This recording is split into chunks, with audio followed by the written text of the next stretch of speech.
Yep. Can't wait till we do that episode. Hello, and welcome to episode 4 of A Blockbuster Year, 1985. I'm joined here with my co-host, Jay Ryan. We have our special guest, Sean Bishop.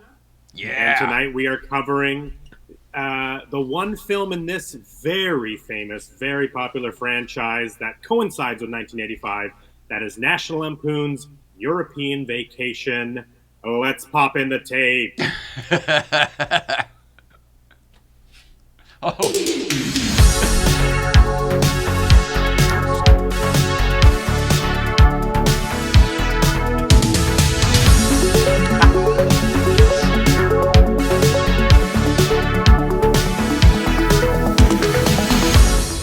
Ooh, smooth. It's like we know what we're doing.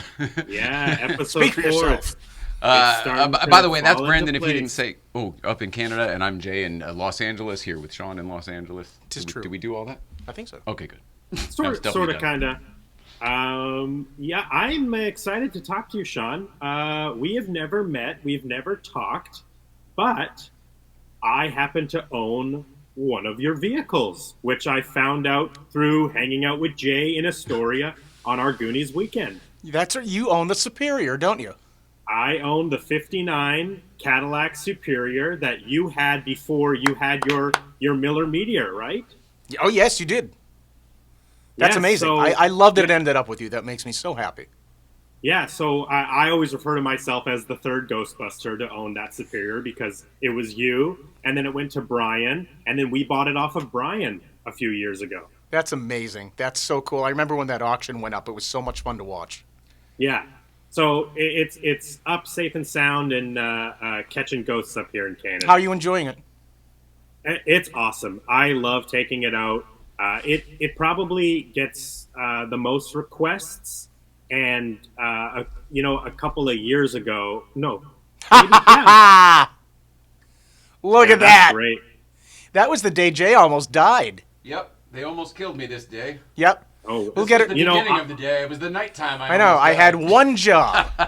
Okay, tell that story really quick because I have a story about how I almost died in the Ecto. Too. Oh, she's still continuing her yeah, her reign of fucking terror. yeah. People talk about Christine. I'm like, motherfucker, no. Own an Ecto, and then you will know terror. You tell it, Jay. It's hysterical. No, you go ahead. We were going. Well, you had an event. We were going to a Ghostbusters screening where we were going to be. We were dressed up, as you saw. It was in Hemet. I was getting to that. It was very. It was. We're going just outside L.A. Oh, just outside L.A. Okay, how far? Vegas. It was Hemet, California, which is not close, and it's really through desert and some treacherous mountain ranges and a bunch of stuff. But the Superior, I'm assuming, is still this way. Did they ever put the jump seat in or no? Do you have a jump seat? Oh, in? yeah, I think, yeah. No. Or what do you mean, like the backwards seat? Yeah, the back seat. When, Yeah. when I was in Yeah. it was just a floor. It was the Yeah, no, Miller had- I think Brian put Okay. the jump seats in. Yes, He absolutely yeah. did. Okay, Yeah, the well, jump back seats then are it in was the just a back, floor, and I was sitting in the back because the front row was full of Ghostbusters, and I was the Ghostbuster sitting in the back as if there was a jump seat with my back just sort of against the wall, yeah. Yeah, the Yeah. bulkhead thing. Yeah, the bulkhead wall. And, gosh, it wasn't within the first hour, I would say, once we were on the freeway, it was, I was getting a little sleepy, and I realized, well, it's a long ride. I just kind of didn't really think much about it until we realized afterwards that there was a pretty... and at that point, the rear windows didn't go down. You could crank them all day long, but they wouldn't go down. No. Yeah. And we found out later that there was a hell of an exhaust leak back there. Yeah, and yeah. They weren't getting in. Oh, and the partition wouldn't open. It So was like a crack on the You passenger were side. getting hotboxed with Yeah. fucking I exhaust. could- Yes, Exhaust and I couldn't fumes. even Oh, my hang goodness. out with the other guys in the front socially because, well, one, it was uncomfortable, and two, the glass wouldn't open. Oh, so stupid. Yeah, luckily everybody else, they rode home separately, and we took the front seat home on Yeah. the way home. Yeah. Yeah. With the windows. Well, But that's funny Jay got a because- little sleepy that day, and then I had a stomach. Yeah. I didn't feel good for the rest of the night, but we pulled it off. Ugh. They Well, loved us I in was- Hemet. We were huge. I was also in the back when I almost died. Oh, what happened to you? So we took the Ecto to. I'm in British Columbia, Canada, and next to us is Alberta. It's the province over, and that's where they shot Ghostbusters Afterlife. Yeah, that's was amazing. all in southern Alberta. So we took it up to if you remember in Ghostbusters Afterlife, there's a big red, tall grain elevator. It's the entrance to Somerville. The family drives past it. There was that one teaser where the Ecto drove past it. So we decided to take it up there because we hadn't seen the movie yet. This was for the Canadian premiere. We were bringing the Ecto up to That's amazing.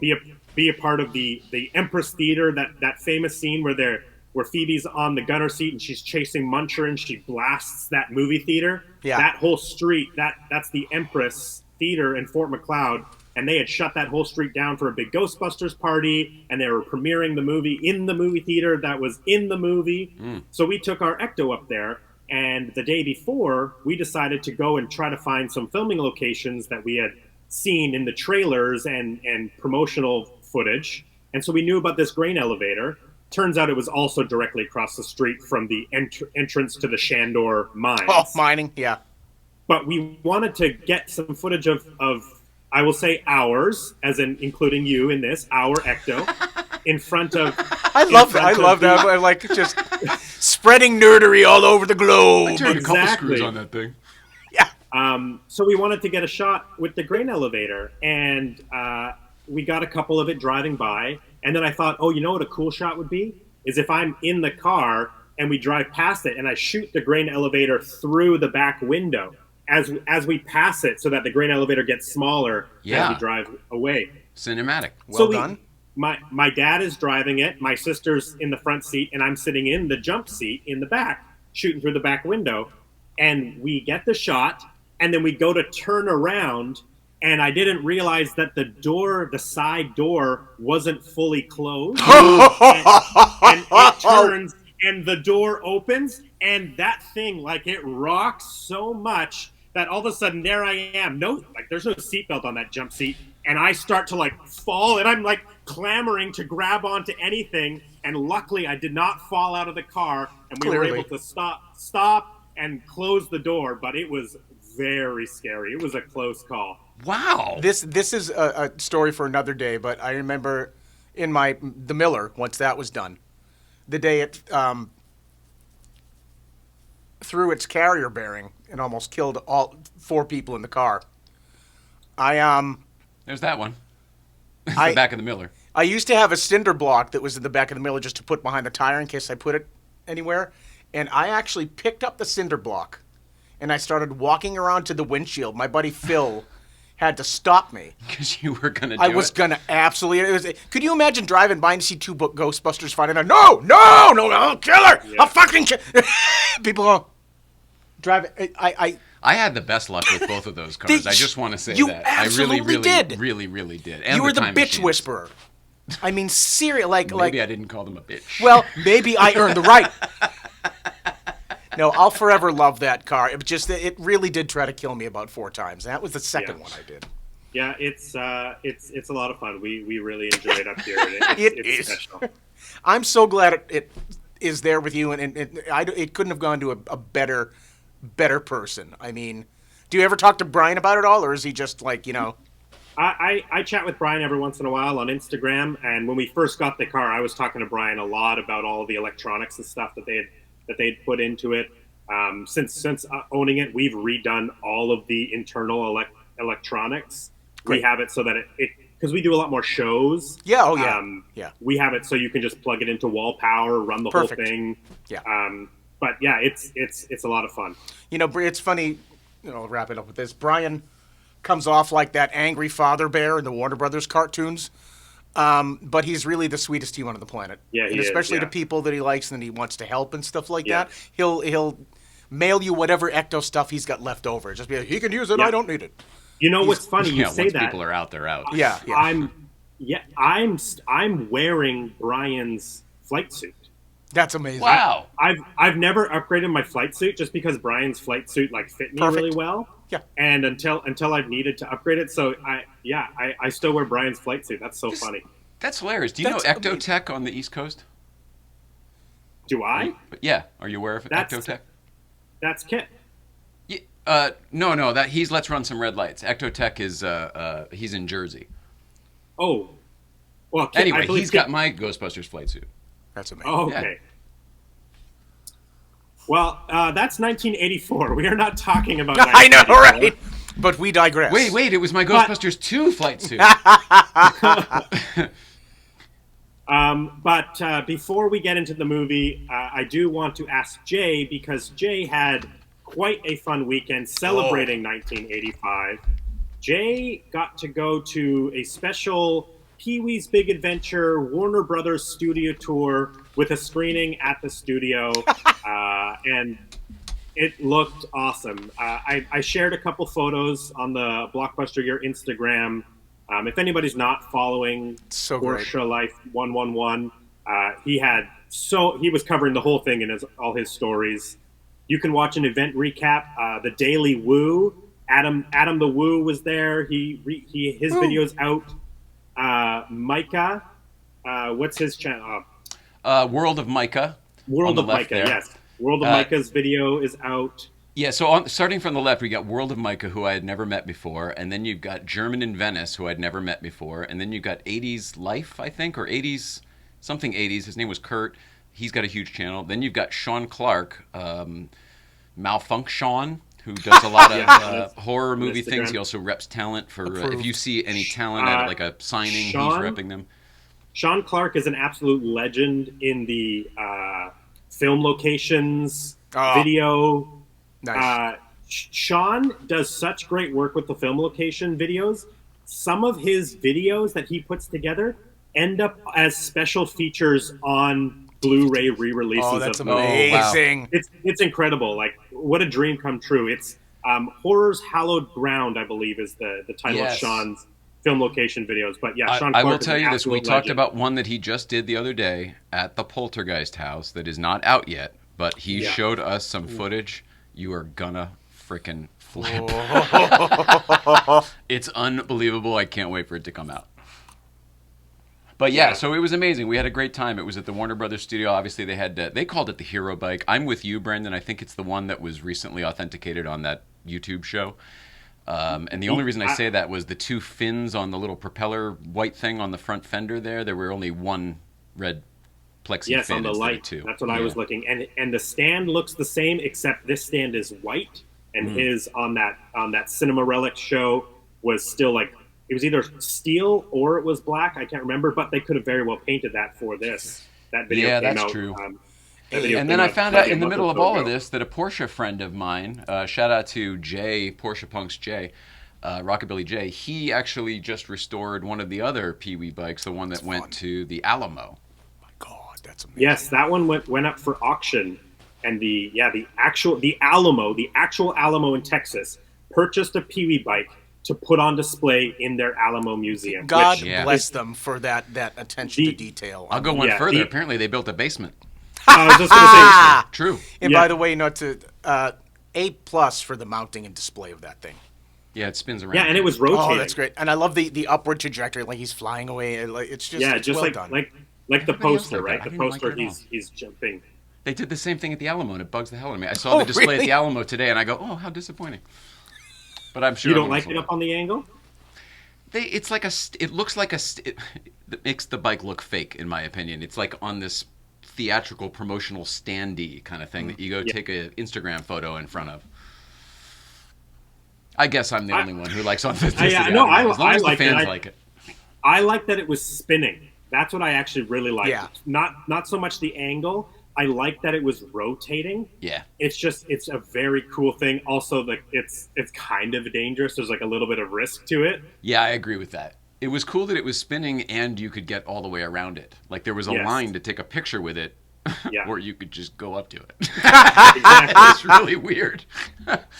Well, and at the same day, so August 9th was the 40th anniversary of the release of Pee-wee's Big Adventure. So the same day, the Academy Museum in Los Angeles also had a screening of Pee-wee's Big Adventure at the Academy Museum, and they announced that they also have a screen-used Pee-wee bike donated from Paul Rubin's personal collection that will be on display at the Academy Museum as well. Yes. And who knows how close you'll be able to get to that bike.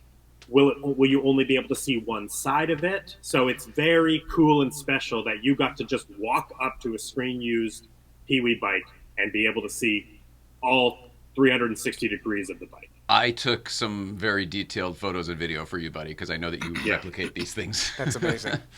Yeah. But anyway, it was anything else amazing. you We had wanna a great time. And then the last Yeah, person in the photo there you mentioned already was, of course, Adam the Woo. Yes, check who out was his video, my The Daily host for the Woo. evening. I was only there because he invited me. He was like, I'm coming to town. It's right in your neighborhood. Why don't you come with me? I was like, okay. It was my first. It was my first time going to the Warner Brother, and he didn't really understand. Like I've only ever had a drive-on pass. I've only ever known. Oh, I'm going to Stage 50. I'm going to Conan O'Brien. I'm going to Friends. Right. I never have gone to like the tour. So when we got off the elevator and I'm in the tour lobby, I was like, wow, this is incredible. This has freaking out, always 'cause been they're here. all like, we've done this 1,000 times, and I'm nerding out. It was fun. That's so funny. Granted, that tour lobby has only been there for a couple of years, so that is relatively new. I believe that, and I think they said that too, but it was more on the lines of like, I didn't even know it existed. I don't know. Universal Tour is a giant tram. You enter it from the amusement park. It's not like there's no pomp and circumstance to it. This was very well done. It seems like they really care about the fans. Yeah, how was the tour? Because the tour itself was specific to Pee-wee's Big Adventure. And Our backlot tour? Yeah, just before you explain it, one of the things that I find annoying, I love the Warner Brothers tour. I highly recommend it.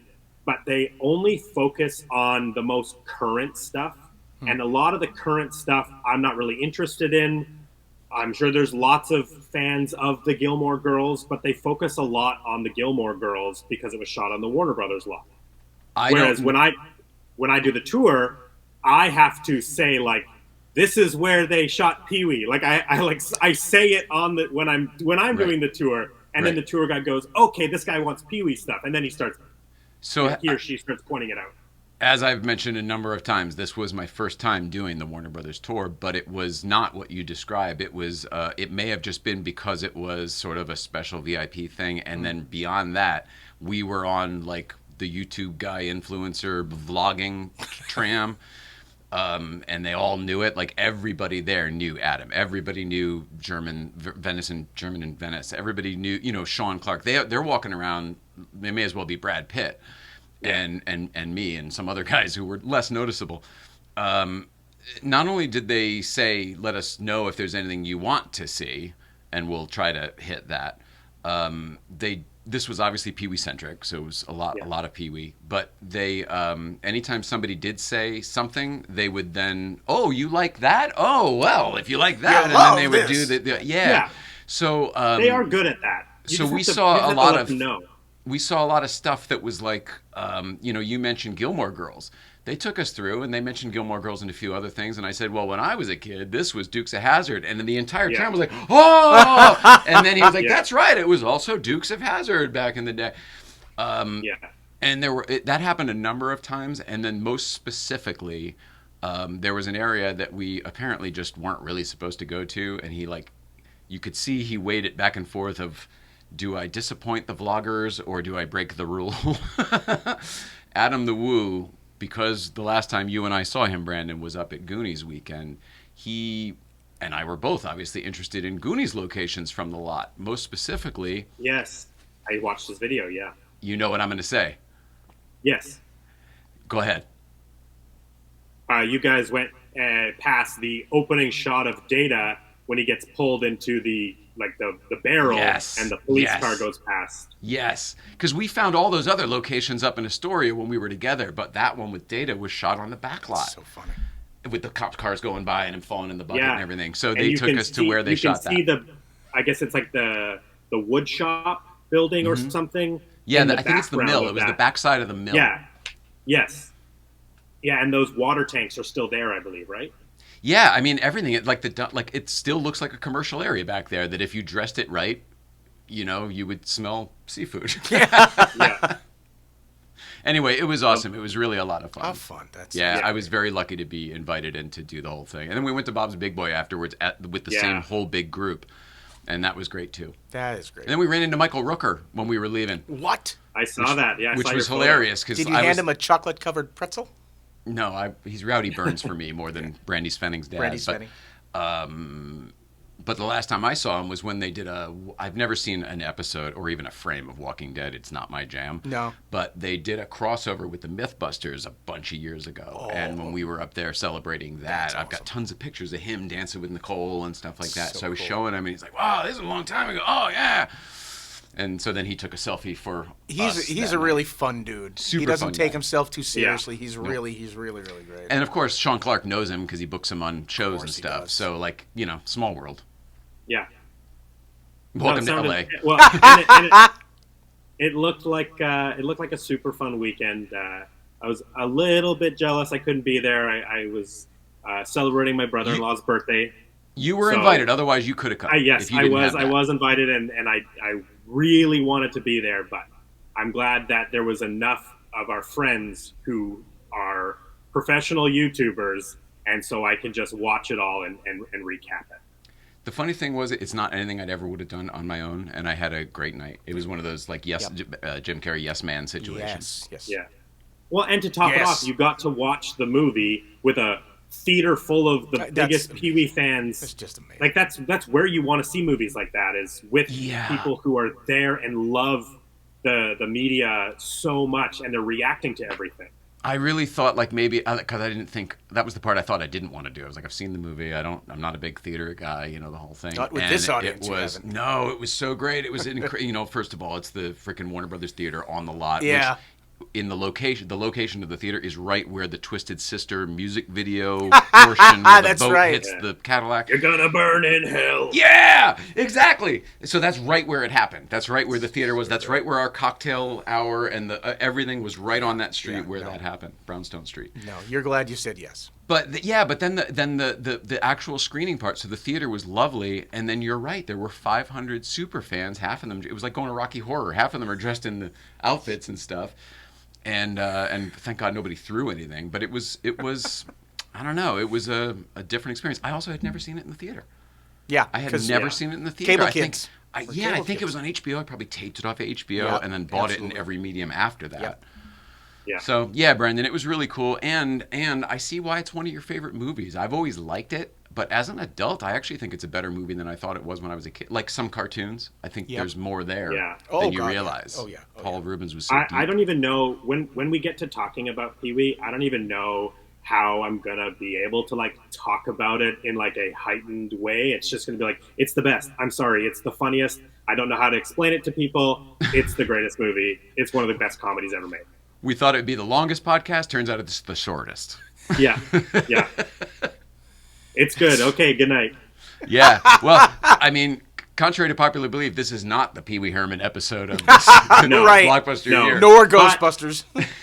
But this episode, I don't think this episode was going to be too long anyway. So it was really nice that you had such a great There's fans out there Pee-wee who are like, "When are they gonna start?" 1985 episode tie-in That's- as well. That's a good point. Yeah, that worked out pretty well. That's a good point. Yeah. We really did have a before good we time. I mean, like one day when we do the Pee Wee episode, we can unpack more of my Pee Wee experience the other Oh night. yeah, yeah. Before we start the movie, though, do you want to quickly say hi to the chat? Yeah. And There's a lot of acknowledge people those here. People here, yes. Yeah. Again, at Applebee, evening peeps. Let's see. Ryan Dole says, yo, yo. Hey Ryan. Barbara Peterson, hi there. Gannon Appleby, hola, and welcome back. Hola to you, Gannon Appleby. And that ecto is pretty special. Yes, Heck it yeah. is. Heck yeah. So that's funny. We built two of those things. You Yes. own two. And one is in Canada with Brandon. The other one is at Universal Studios Florida in Yes, the it parade. is. You Yes, can go it see is. it. It's pretty cool. Yes, it is. Oh, I didn't know that was the other one that you built. Yep. Yeah. That's where my Miller That's where, ended up. that's where Janine went. Okay. Wow. And they converted it to an electric, I heard, They right? did, and put the gunner seat in, and I was like, Yeah. damn. Yes. So I was Yeah. going to ask you about that, Brandon, since we're talking about it. The Superior by nature has the suicide doors, which The they had to suicide- convert, yeah. but you have it from the factory. Is that something you would ever consider? Gunner seat? We have talked about not building like a mounted gunner seat, but like a photo op gunner Oh, seat. when he can Oh, drop okay. in. Kind of like Yeah. Bruce's hover wheels on the DeLorean. Yes. Got it. Well yeah. done. Yeah. Well, he's got a Bruce DeLorean too. That's Yeah. Yeah. I have. Remind me time to tell machine you as well, built sometime- by Bruce. Remind me to tell you sometime off air about the guy that threatened to kill me because Okay, I I wouldn't will. sell him the Superior. Oh my goodness. Yeah, it was great. You know, I actually met another. So there's another guy called JP Jeep, Darian. You know him, right? Not off the top of my head, no. Oh, okay. Well, this guy, I thought he knew you, but maybe he knows of you. But I met him the other night. He was one of those vloggers, movie car guys that was Yeah. at the Pee Wee thing. Cool. And I don't know how much I'm supposed to say, but he's getting these same kind of messages where people start all nice, and then Yeah. the moment that it doesn't go their way, shit gets wonky. Oh, and you're like, yeah. holy crap! Like I had no that. idea that I was From- talking to somebody with this From kind of From possibility. zero to crazy. Yeah. Yeah. Yeah. I think it's the movie car world. These Little people bit ain't of- right. we aren't. Yeah, there's three of them on this show. All right. Well, WDB thank you does- everybody for being here tonight. We appreciate you watching. We are obviously covering the 1985 classic franchise National Lampoon's Vacation, and tonight we're talking about European Vacation. Only Obviously, because it came out in '85. only because it came out in '85. I mean, We're obligated. cat's out of the bag. Like, this is not the best of the Vacation franchise. Let's just be What? clear. What? The hell you say? Oh my goodness, are you guys in a different camp? Oh, no, I'm right there with you. I was being sarcastic. Okay. I was like, this is going to be a different episode. Sean's from Boston. Sometimes he's ironical. Yeah, ironic. So yeah, I mean, European Vacation. Obviously, it is a movie that needed to be made because the first Vacation was such a success, right? That first National Lampoon's Vacation, which came out in 1983. The family gets the Wagon Queen family truckster, and they go down the states to Wally World. It's a classic. Yeah, I agree. Harold Ramis directed, right? Yep. Yes, First Harold one, Ramis yeah. directed it. Written by John Hughes. Oh, Based- that's right. Right. Based off of a story actually that was in this September Yep. 1979 issue of National Lampoon magazine. It is a story. I should have had it. Oh, here it is. Oh, it's so It is good. It's so good. The original story is great. That's adorable. It's a story called Vacation 58. Yep. And I just want to read the very first sentence, and this will give you an idea of what the writing style is. I love it. If Dad hadn't shot Walt Disney in the leg, it would have been our best vacation ever. That is the opening It's a hell of a hook. Perfect. Yeah. So they took the idea of the family vacation going awry from John Hughes's writings. He turned it into the screenplay. Chevy Chase gets involved. Harold Ramis gets involved. Yada yada yada. It's a Lightning in huge a bottle. Exactly. Has a very iconic vehicle, that metallic P Wagon Queen family truckster, which we happen to Delivered have just a couple miles from here, That's over in amazing. Glendale. That's amazing. At the Art is Lutz that or where whatever the- the name was. It's a real Yeah. car dealership still to Yeah, this yeah, day yeah. in Glendale. Oh, that's cool. I'll have to visit that next time I'm out. Yeah, am- it's still exactly like it was in the movie too. As I understood it too, that there, a lot of elements that were taken out of the original Vacation script were recycled into the European Vacation. Yes, and that actually makes leads sense. to one of the most interesting things about this movie. So, with the success of the first Vacation, much like films today, obviously they want to make more money, and so they put together a sequel. And I guess there's no real information, but essentially John Hughes said no. At some point, he didn't want to write a sequel to Vacation. Mm-hmm. And so that's what they did. They got other people, another writer, Robert Klein, and Yep. they used a bunch of the unused ideas that Sean had brought up Yep.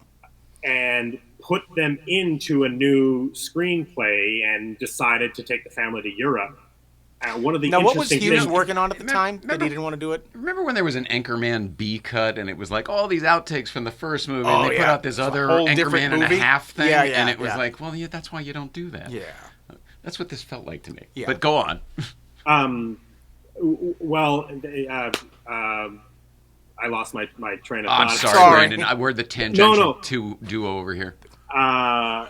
Yeah, so basically, you're right. They took a bunch of unused stuff. And, to answer your question, Sean, John Hughes is working on Weird Science, That's Breakfast it. Club. And yes. So he has two movies that he's writing and directing. Yeah, he was having this fun. year. He wasn't coming back to work with Chevy. A little busy. And yeah. and the story is apparently he didn't know that a new National Lampoon movie was being made until he saw previews for it on TV. Oh, that's my God. so funny. But he has a writing credit.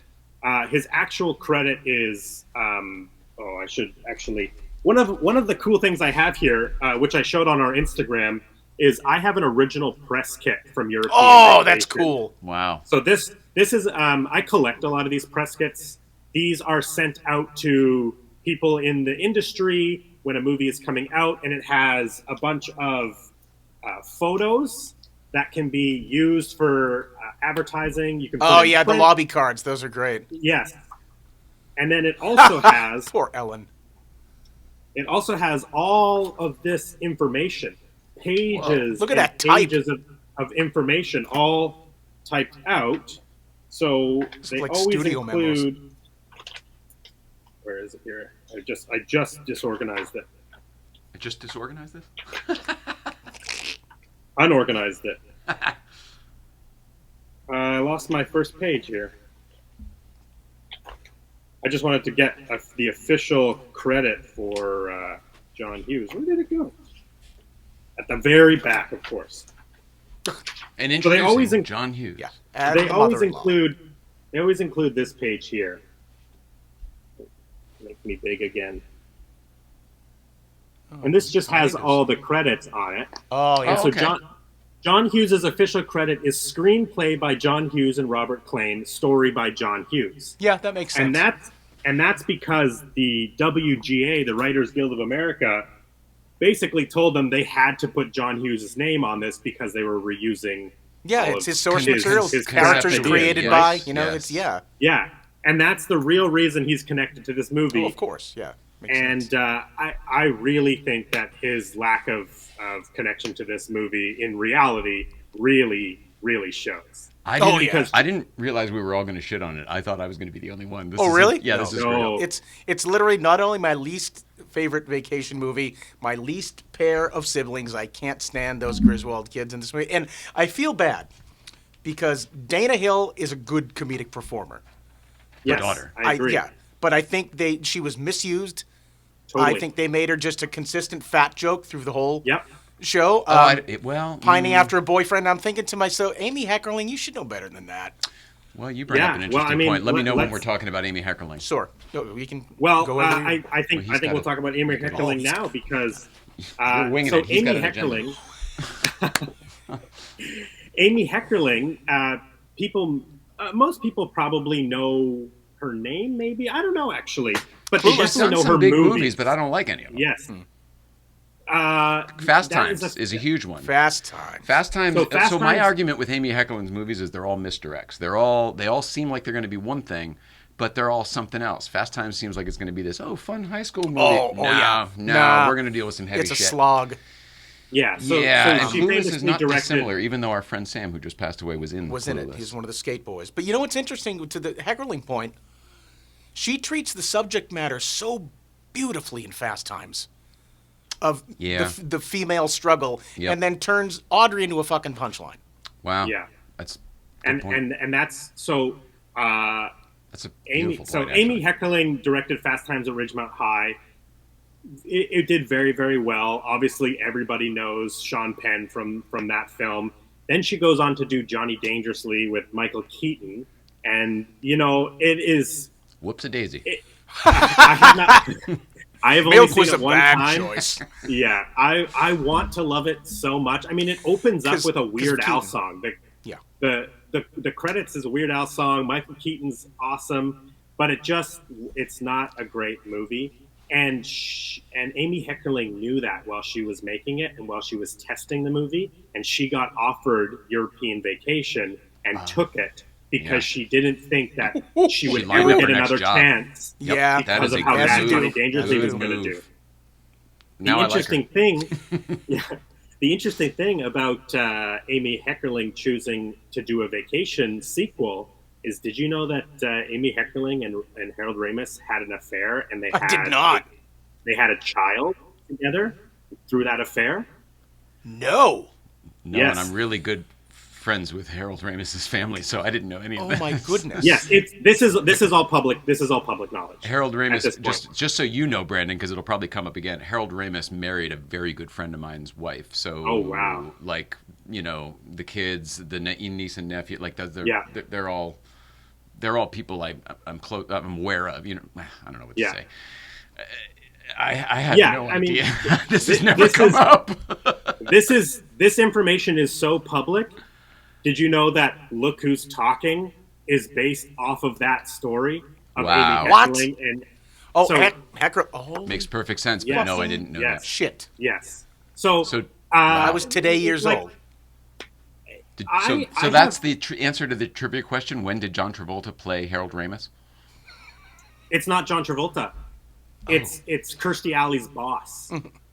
Because Kirstie Alley has the affair with the boss as the child. George And then- George Segal. George Segal. Yes, Holly, exactly. I'm burned if I can't touch you. So that's another Yes. movie I can't stand. I tried to watch it with Nicole because she remembered liking it, and then we watched it together, and she's like, "This is awful." Yeah, but what about the sequel of Roseanne? You know, I have such a I'd nostalgic drown that baby. connection to Look Who's Talking because it was one of those movies like my grandma had, and I watched it so much when I Yep. was young. I don't know. I watched it again recently, and I just couldn't believe like how adult of a movie it is. Oh, it but totally is. I watched it as a child. I loved it as a child. I don't know why. It's not that great, but it's serviceable. And John Travolta and Kirstie Alley are like so charismatic in it. It's God like, damn it! You're gonna make me watch it again, but I'll I give do not you agree with you. I'll give you an analogy. The reason we love movies like that is like my grandparents had a camp up in Maine. The same box with the same 12 video Yeah. cassettes that were in. I'm like, I guess we'll watch Look Oh. Who's Talking again. 100%. I do have those too. Ian- That's a good point. I've got a handful of those movies. They're crap, but I'll Like, watch this them over movie and is over shit. because- Let's watch it for Yeah. 50th time. No, I know. but That's, look Who's Talking was a huge hit. It was. Like It was a massive juggernaut. hit. Yeah. And it was the movie that Amy Heckerling made after European Vacation, which is unreal. Like, to go from making like essentially 2 bombs in a row, then not doing anything for a number of years, to then I think Fast Times did pretty well at the box Fast office. Times did great. Fast I Times was was actually good. counting Look Who's Talking because I think it's terrible. No, but Yeah. that's a success. but That it was a box office a success. mark. Yeah, you're Yeah. right. Financial success. And then the Clueless was a sequel bombshell as well. did well. And then after that comes, I think, her biggest, most popular movie that people will know is Clueless. Yeah. Is the film that Amy Heckerling did. And I personally am not the biggest Clueless fan, but I know that it has its diehards. I mean, Right. it just got a new 4K release. So you know, she has a very, very interesting career that started rocky. Yeah. Oh, and before we go on, can we give a little shout out from my world to that gorgeous poster by Boris Vallejo? That's the best part of the Oh, movie. yeah. It absolutely is. I love it. And done by hand, oil or whatever meat, like none of the airbrush shit like that, but like just gorgeous posters. The first 2 Vacation posters are so iconic because they are done in that that incredible like real like, you know, that style, the Conan the Barbarian, but Yep. they're legitimately very funny. Yeah, no, they're wonderfully it's- executed parodies of themselves, and it's just you Yeah, know like it's a great Frazetta, you know, send-up posters. of the media. Yeah, it's just you're right. It's the best part of the film. One of the cool things is I was just doing a quick little IMDb search on Boris Vallejo, the artist of the Yeah. posters. And when you go to his IMDb and you look at like all the films that he's worked on in the art department, Yeah. the posters he's done, Yeah. they're so cool because every single poster image is his art style. It's so and they good. all have the same so good. muscles and Yeah, the same yeah. background. It's just really cool to scroll on Boris Vallejo's IMDb. Yeah, 80s movie poster art in general is just a treasure, honestly. I think of Drew Struzan. Oh, yeah, of course. That's who everyone Yeah. thinks of first. You Yeah. know, they think, oh, he did the indie poster. You know, it was Amsel that did the original indie poster and stuff. Same thing with the original Muppet movie poster. But And- there were so many, but Drew Struzan eclipsed, all of them. You know what I mean, Yeah. with his career. And who's Just the other movies one? I like. John, I think of Back is to the it Future, John Goonies. Alver, They're all him. 100%. John Alverson. Who's that other artist? It's, That's his world. You'll know. brain mush right now, but yeah. Too many signals going through. I'll put your Yeah. back. Sorry, I'm like, I'm blanking on.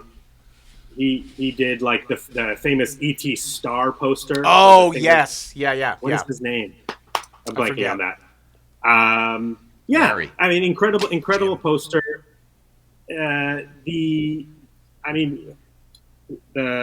Just really quick, I just want to quickly talk about the cinematographer because then we have to launch into Chevy Chase, and that's going to be a conversation in it. Cinematographer is Robert Painter, and I just want to list some of these credits because they are incredible. I bet it's insane. Superman 2 and 3, Muppets Take Manhattan, Little Shop of Horrors, American Werewolf in London. Oh. Then worked with Chevy Chase again on Spies Like Us, another film we'll cover on this 85 series. Yep. But he's also the guy who shot the Thriller music video with John Landis. So he's the cinematographer for Thriller. That's amazing. But I would say that one of the things about this movie is it is pretty good looking. They go to a lot of the real, other than Stonehenge, they go to a lot of the real locations, which is pretty cool. Yeah, Whether they the do. Griswolds are really there or not, I don't know. But the production went and shot the Eiffel Tower and some of those places. But you know they would never do that. So you're like, how many countries we have to go to? Oh my gosh! Yeah. Yeah, what would it cost to drive around the kids, Big Ben, Parliament, Yeah. day and Well, night? Yeah, I Shut don't know. down. They- That's batshit. They saved money by not going to Germany. Really? Oh, that's That's funny. it's the only country they didn't go to. Right. What substituted for Germany? Well, they Italy. just did the 3 instead. Oh, they gotcha. They- London, gotcha. scenes France, in and Italy, Rome. and actually a Paris and German-speaking part of Italy. Say it again. They shot the German scenes in a German-speaking part of Italy. Oh, Oh, that's right. There was a hysterical. German There part was, with there the was. Lederhosen and the whole Yeah, dance, and and he's then the doing car chase. That's right. Yeah. So they Yes. weren't actually in Germany. I got you. Oh Yeah. shit, man. Germany is the only country they didn't actually go to shoot, but they really did go to Funny, London they doubled and, Italy and Germany, Paris Italy for and Germany. Italy. That's funny. In the beginning of this movie, the credits start right. It feels like it's going to pick up right where the other one left off. Oh, does. the Warner Brothers. Oh, the Holiday Road kicks in. Yeah. It starts getting. Oh man, I feel good about this. I'm excited. I was ready to watch it. And then the Pig and the Poke, Pig and the Poke shit. and Sean Astin's dad from Yeah, John Gomez Astin, Adams. Gomez I Adams. forgot how And then he's monumentally Richard uncomfortable that made Dawson. me. Yeah, he's Yes. But Dawsoning. to another level with the Yes. and Dana Hill was 21 years Yeah, old. once even again though she's making her the playing younger. punchline of a joke. Yes. Yeah, but not the fat jokes. If No. anything, I find in that movie they made her the sexual. She was It's appointed. weird. The French guys. Oh, and she has such a nice tight ass. Both. And Yes. Yeah, both. She was always Everything just about punchline. it is unfortunate and weird and has not aged well. No. It is. No. John Hughes' lack of involvement in this film is all over the film. Yeah. And you want to know the craziest thing that I noticed for the first time ever in this movie? What? Yeah. They spell the Griswold's name wrong With an A. with an A. Yep. I noticed that. I thought I did because I wrote O in all my stuff here, and then I saw it, and then I thought, oh, geez, maybe they're A in No, it. only movie to do it. Oh my god. Yeah, It's so funny. so I thought it was a smart joke that they were doing on the Pig and the Poke. Right. I was like, oh, it's funny. They spelt the Griswold's name wrong That's on TV. Yeah. And then I started reading all of the promotional material, and everything is Griswold's with Oh an my A. goodness. To the point where I was like, so we have a whole National Lampoon's Vacation display based off the first Vacation and Christmas Vacation. We have the Wagon Queen Family Truckster. Oh, do you want to run it? Do we want to roll a clip? Yeah, let's roll a clip while I talk about this. You got it. So at BC Roll it, Hal. DeLorean, we have a whole display starting with the Christmas Vacation.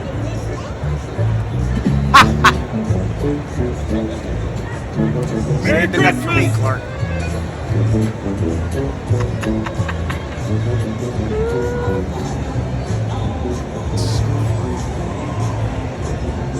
And there's our Wagon Queen family truck. With Aunt Edna on top.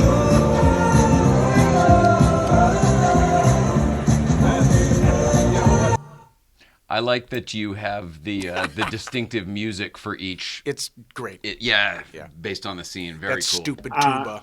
So I make signs for all of our displays. They have Nice. the identification of what the car is, what movie it is, and then there's like little references in the sign. And I was like, oh my God, did I spell the name wrong?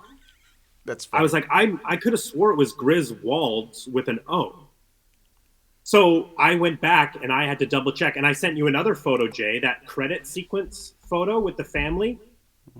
This is a photo, a screenshot, not that one. That's actually when I first met Adam Wu. So this is a screenshot from the credits of the first Vacation movie. And as you can see there, Clark Griswold with an O, Ellen Griswold. So And far superior children. Yeah, I was in love Yes. with Dana Barron. And another example of just like how obvious it is that John Hughes was not involved in this film, No. because John Hughes would have clocked all of the you spelt the name wrong, Yeah. And but it made it all the way through. John, I almost wondered if it wasn't except that you said they did tie to his. It seems like they chose both paths. They go, well, let's get John Hughes on this thing credit-wise just for liability purposes, but let's also change the names just a little bit just in case he doesn't, so they're not his characters. I didn't even think about that. the thing about Hughes is he could always take you up to the point of crass where you're like, how about, and even sometimes over, but he never would have let that shit go down with Audrey and the game show host, I don't think. Yeah. Well, I think it's a rip on Richard Dawson. Yeah, more than but there's a anybody. classy way to do it and make you laugh, and then there's that lascivious shit. Okay. It's It honestly didn't bother me. It was to me. It was a rip. It would bother me today, maybe, if you don't get the 'Cause I just subject material rewatched it, of and now I'm- Richard Dawson. Yeah, yeah. But in the time that show was on the air.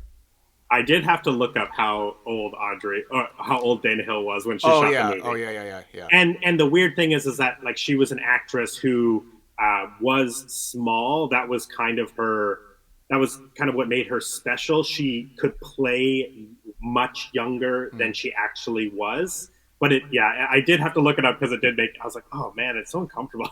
I have a question. I always thought that by the time Jay, we got in the back. Yeah. Thank you. Thank you, Mr. Can I go to the bathroom? No. I am curious. I was always under the impression that they were a little loosey-goosey with the kids. Obviously, they changed them in every episode. But also, I thought when we got to Christmas Vacation that they had swapped the ages of the kids now Yes. that Audrey was Oh, older. yeah. However, I'm hearing that if she was actually 21 at the time, is she supposed to be playing younger, or is she actually the older sister, even though she's shorter than They Rusty? never say it. She's clearly playing Yeah. the younger sister, I think. Well, don't say clearly. I don't know. clearly to me. I'm asking the question. It's a Make valid me feel like question. an idiot. I think never they're occurred like to me within a year or two apart, because that's the same in the first Vacation. Really? You know, Audrey is the older sister, but she's maybe only older by maybe 2 years. Maybe a It year. always seemed to me that she was the younger in the first two, and Oh, then yeah. by Oh, the yeah. time Point, what's her name there? Fucking Juliet Lewis. thank you very Yes. much. Tried to say Cape Fear, almost said Point Break, and I was just the whole thing was crumbling. down. Natural Born Killers. I'm too we old had for a this few, shit. few places we could go. Danny Glover. Yeah, and it was apparently when they did casting, they cast Dana Barron as Audrey, but they couldn't get Anthony Michael Hall back because he was doing Weird Science. Amazing. And So they and just decided to Breakfast go Club. with a whole new cast. Wow. Yeah, the reason the continual changing of the kids happens is exactly that. They couldn't get Anthony Michael Hall back. And so then they just Exactly. turned it into a running Anthony gag. Michaels Hall is like, I only work with John Hughes. Right. Yeah. I mean, like, in a way, he did make the right decision because Yeah. he got Breakfast Club and Weird Science out of 1985. And he wasn't in European Vacation. More Score. importantly. And he wasn't in European Vacation, exactly. Well, let's talk about the elephant in the room, and that elephant's name is... I have another Chevy question Chase. since we're just because Okay. I did it I did make my notes in order as watching the movie. The Griswold house, we only see the interior and the backyard. Is that supposed to be the Griswold house from the first movie? That's a good question. I don't know. I would assume so. Well, Do you I have a would assume so specific too. Except reason why? in Christmas Vacation, they built the house on the Warner Ranch, which Oh, is right, now right, gone, etc. right. But they built it for that movie because they Yeah. couldn't do all of those Yeah, things in it. You know, I don't know if you know the real one. The real Griswold house from the first movie still exists in today. It's in Hollywood on Vermont Avenue, just God. underneath the Greek Theater, right by the start line for the time machine. Oh my God! So Everything's it's up- literally filled up right there. We drive right by it every Roger time. Rabbit, You just Jesus. don't notice it. Right, the They Toontown. love Exactly. that road. So just real quick tangent. What is it used for in Christmas Vacation then? The original house, nothing. Not the Warner Ranch house. The Warner real Ranch house house is that only in Christmas Vacation. Oh, sorry, you're talking about the first Vacation. Yeah. Correct. That's the house you're talking about. Okay. Yeah, That's why and so I was confused. trying to thought you were see talking if the about second Christmas if the Vacation. second house was the first house or supposed to be the first house, or if it's just like the kids, they change the house in every movie. Yeah. Usually there's an exterior establishing shot, and there wasn't one in this. So No. I thought that was also a lack of John Hughes, because John Hughes would always have a freeze a lock frame off. yes, a locked off shot of Ferris Bueller. Bueller's- Yep. He gets Yeah. it. And that's just because John Home Hughes Alone. was excited about showing off like Chicago locations. That's Yeah. Yeah. But yeah, no, you're right. Like, it is weird that we don't see the house at all. We just see that one backyard scene. Like, maybe it doesn't matter. It's just that the house is typically a character or somehow. Yeah, absolutely. Yeah. All right. Going down the list. Thank you. Back to the elephant. Yeah. Yep. Back to the Back to Mr. Chase, the elephant in the room. Yes. Famously very complicated man. Obviously very funny. He is a absolute comedic genius when it comes to his physical comedy, and just the way he can just the way he walks is funny. Just the way he when he's looking around, he's funny. It's a magic skill he has, a superpower. Yeah. It's like be the funny. American John Cleese. You know, he's just funny in everything he does, the way he moves, and his Yes. lanky body and stuff. But he's such a great physical comedian. You know, I'm not Totally. That's a good analogy, but there's something different about them. Oh, 'Cause Cleese there has is. to put it on, whereas Chase almost is turning it off. Yeah, it's like he's like the human personification of smug. Like he can't. I don't know. Yeah. I've met him. I've spent time with him. I have nothing but good things to say about him, but a lot of people I know do not. I've heard nothing but. When I was a I- kid, I shot Yeah. pool with him 2 different times. Oh, that's cool. At a place called Boston Billiards. It's no longer there. It was in I Danbury, remember Connecticut. that. It was no longer there, but that they're all out of business. But Yeah. they used to have a private room in the back. There was 2 private rooms, and I was shooting pool at the corner table, not in the private room, but I had my late show jacket on. And he used to go there all the time alone, and he would get the private room, same one every time, and he would go shoot pool in there, and it was a little library and whatever. That's cool. And he saw the late show jacket this time, and he said, "Oh, what's the deal there?" And I said, "Oh, production assistant, intern, and whatever." "Oh, okay. What's your name?" And he said, "Well, oh, you're shooting 9-ball." And I said, "Yeah, I only play 9-ball." He goes, "I like 9-ball. Why don't you come in and play with me?" Holy shit. And that happened. So that one time for an hour or so, and then it happened one other time for 15, 20 minutes. That's amazing. But he was really, Yeah. really nice. And maybe because we weren't at work, he was drinking. Like, I don't know what the reason Yeah. was, but he wonder was if it was really just- nice, and it Well, was and- very positive, and it wasn't creepy at all, like it probably sounds. I was only 18 or 19. Yeah, I mean, I can't speak to his work ethic because I know that that's a big part of people Yeah. rub up against him when he works. And the fan horror stories I've heard, I relate that a lot to. He doesn't react well when people want things from him. So if he's out in the real world and they want a Chevy Chase experience, they want him to do something funny, and he doesn't give it to them, or he says something kind of brash and maybe a little hurtful to them. I think those are what the fan experiences are. My fan experience, because the reason we had our National Lampoon vehicles on display was there was a vacation reunion at the convention we were at with that's Chevy fun. Chase, Anthony Michael Hall, Dana Barron, and Christy Brinkley. And my fan interaction with him was incredible. He was doing bits for people at the table. Like I had my own special Chevy Chase bit that he did for me. I brought this Chevy's to get here, him to right? sign it. This is another National Lampoon. What a great cover that is. He's on the cover, and this is them advertising. Speaking of Boris Vallejo, this is them advertising the first vacation. So it's a fold out cover that's poster. Great. And then they reprinted the Vacation 58 John Hughes story in this one. This is July 1983. But it's a fantastic photo of Chevy Chase on the cover. And so when I brought this magazine up, he took it and he looked at it and then he signed it, but he left the pen cap on the Sharpie and like no ink went on the paper. And then he turned it back to me and he went, "Is that good? Does that work for you?" and I laughed. And then he took it back and he took the pen off and he signed it. And then he did another bit because we were getting the visor of our replica car signed. Of course. And he has his handlers there at the show and asked them to hold the fabric on the visor taut.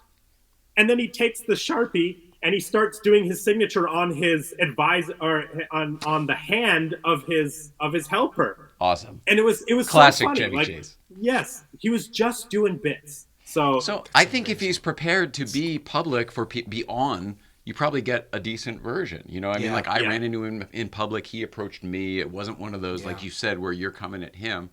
Also, what I was going to say earlier when you mentioned like the fans not getting what they want out of him, I have a feeling they're getting Chevy Chase. They like Chevy Chase. They like when he's a weird kind of sarcastic asshole to everybody else. Right. But then when he's not all, "Hey, how's it going there, fan?" Hi there, Jim. Correct. Yeah. And when he says like, "Oh, you got too much time on your hands," or something, to get out of here, kid. "Hey there, Skylar. Tell your mom I said hi."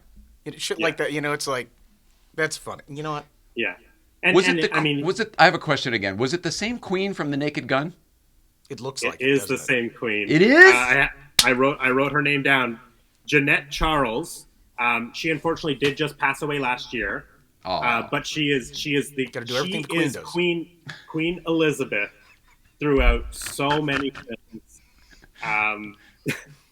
She took that replication right to the end.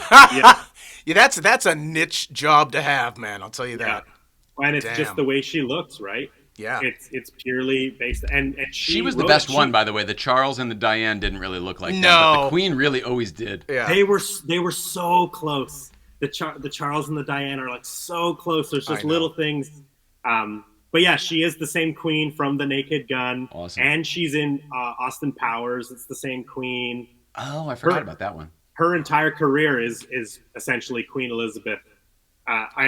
She's Dave for the Queen. Yeah, that's funny. Kevin Kline Dave.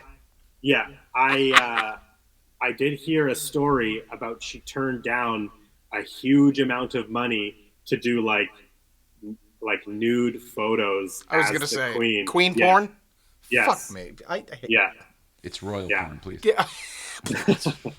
I think it was royal porn. Yeah, I think it was more like maybe it's bikini. I can't remember if it was bikini or nude. I can't remember what the story is, but that's something I've heard that she turned that down. She would have done a bikini, I bet. She took her queening very seriously. The royal bikini. It's Her Royal Majesty's matched luggage. Sorry. Is that a euphemism? Yeah, so I mean, Chevy Chase is famously hard to work with, and I think that part of that is he is a creative genius. Yeah, you cannot deny that the comedy work that he has done, it's incredible. But he rubs up against people, and a lot of people don't return to work with him. I mean, clearly him and Beverly D'Angelo get along because there's like her entire life is connected to him from this point on, right? She's got to be the Chevy whisperer because like every time I see them in public, or like they just seem to they kind of seem like they're a married couple in a lot of ways. Yeah. They just must vibe. I think Chevy's afraid of Al Pacino. That makes sense to me. Oh, that's right. Yeah. She's married to Al Pacino. Well, I don't know if she's still it, but there was when I was over there working, they were together. She's afraid someone's Beverly going to come in the room. D'Angelo. Griswold. She was married to Al Pacino from 1997 to 2003. Wow. They have twins. I didn't know that they had twins. I didn't either. Did they name them Rusty and Audrey? Yeah, could you imagine? But yeah, nope. No way. There is. I'm trying. Like, what is my favorite Chevy Chase bit in this movie? I have mine.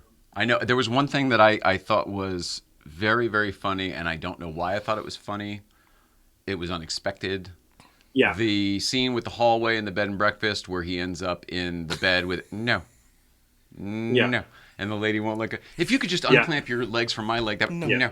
I don't know why I found that to be very, very funny. He was funny in it. She was funny in it. The whole thing was unexpected and funny.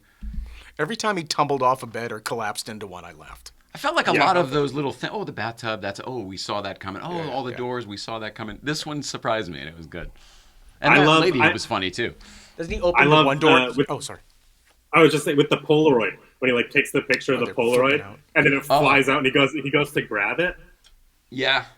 That's great. That's great physical comedy.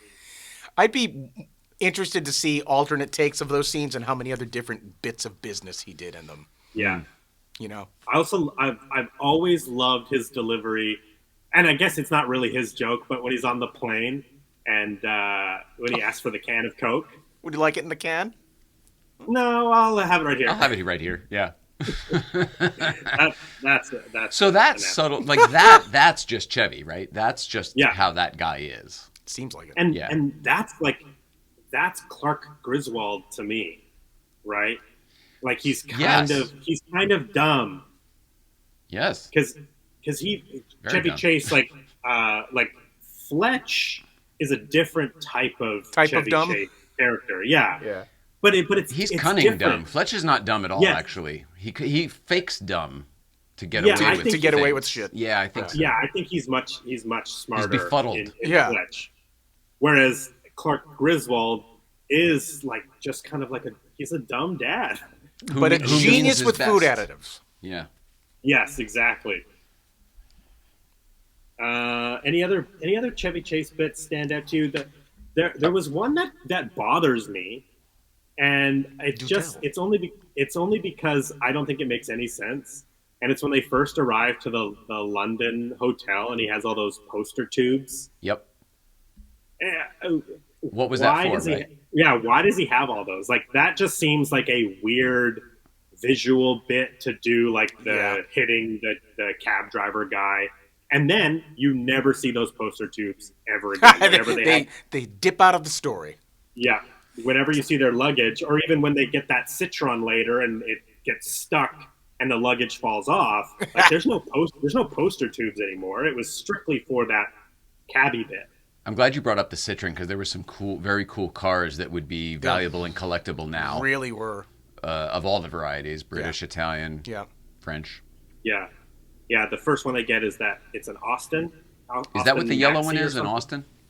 Austin Maxi. Gotcha. Oh, And Maxi, right. I only right.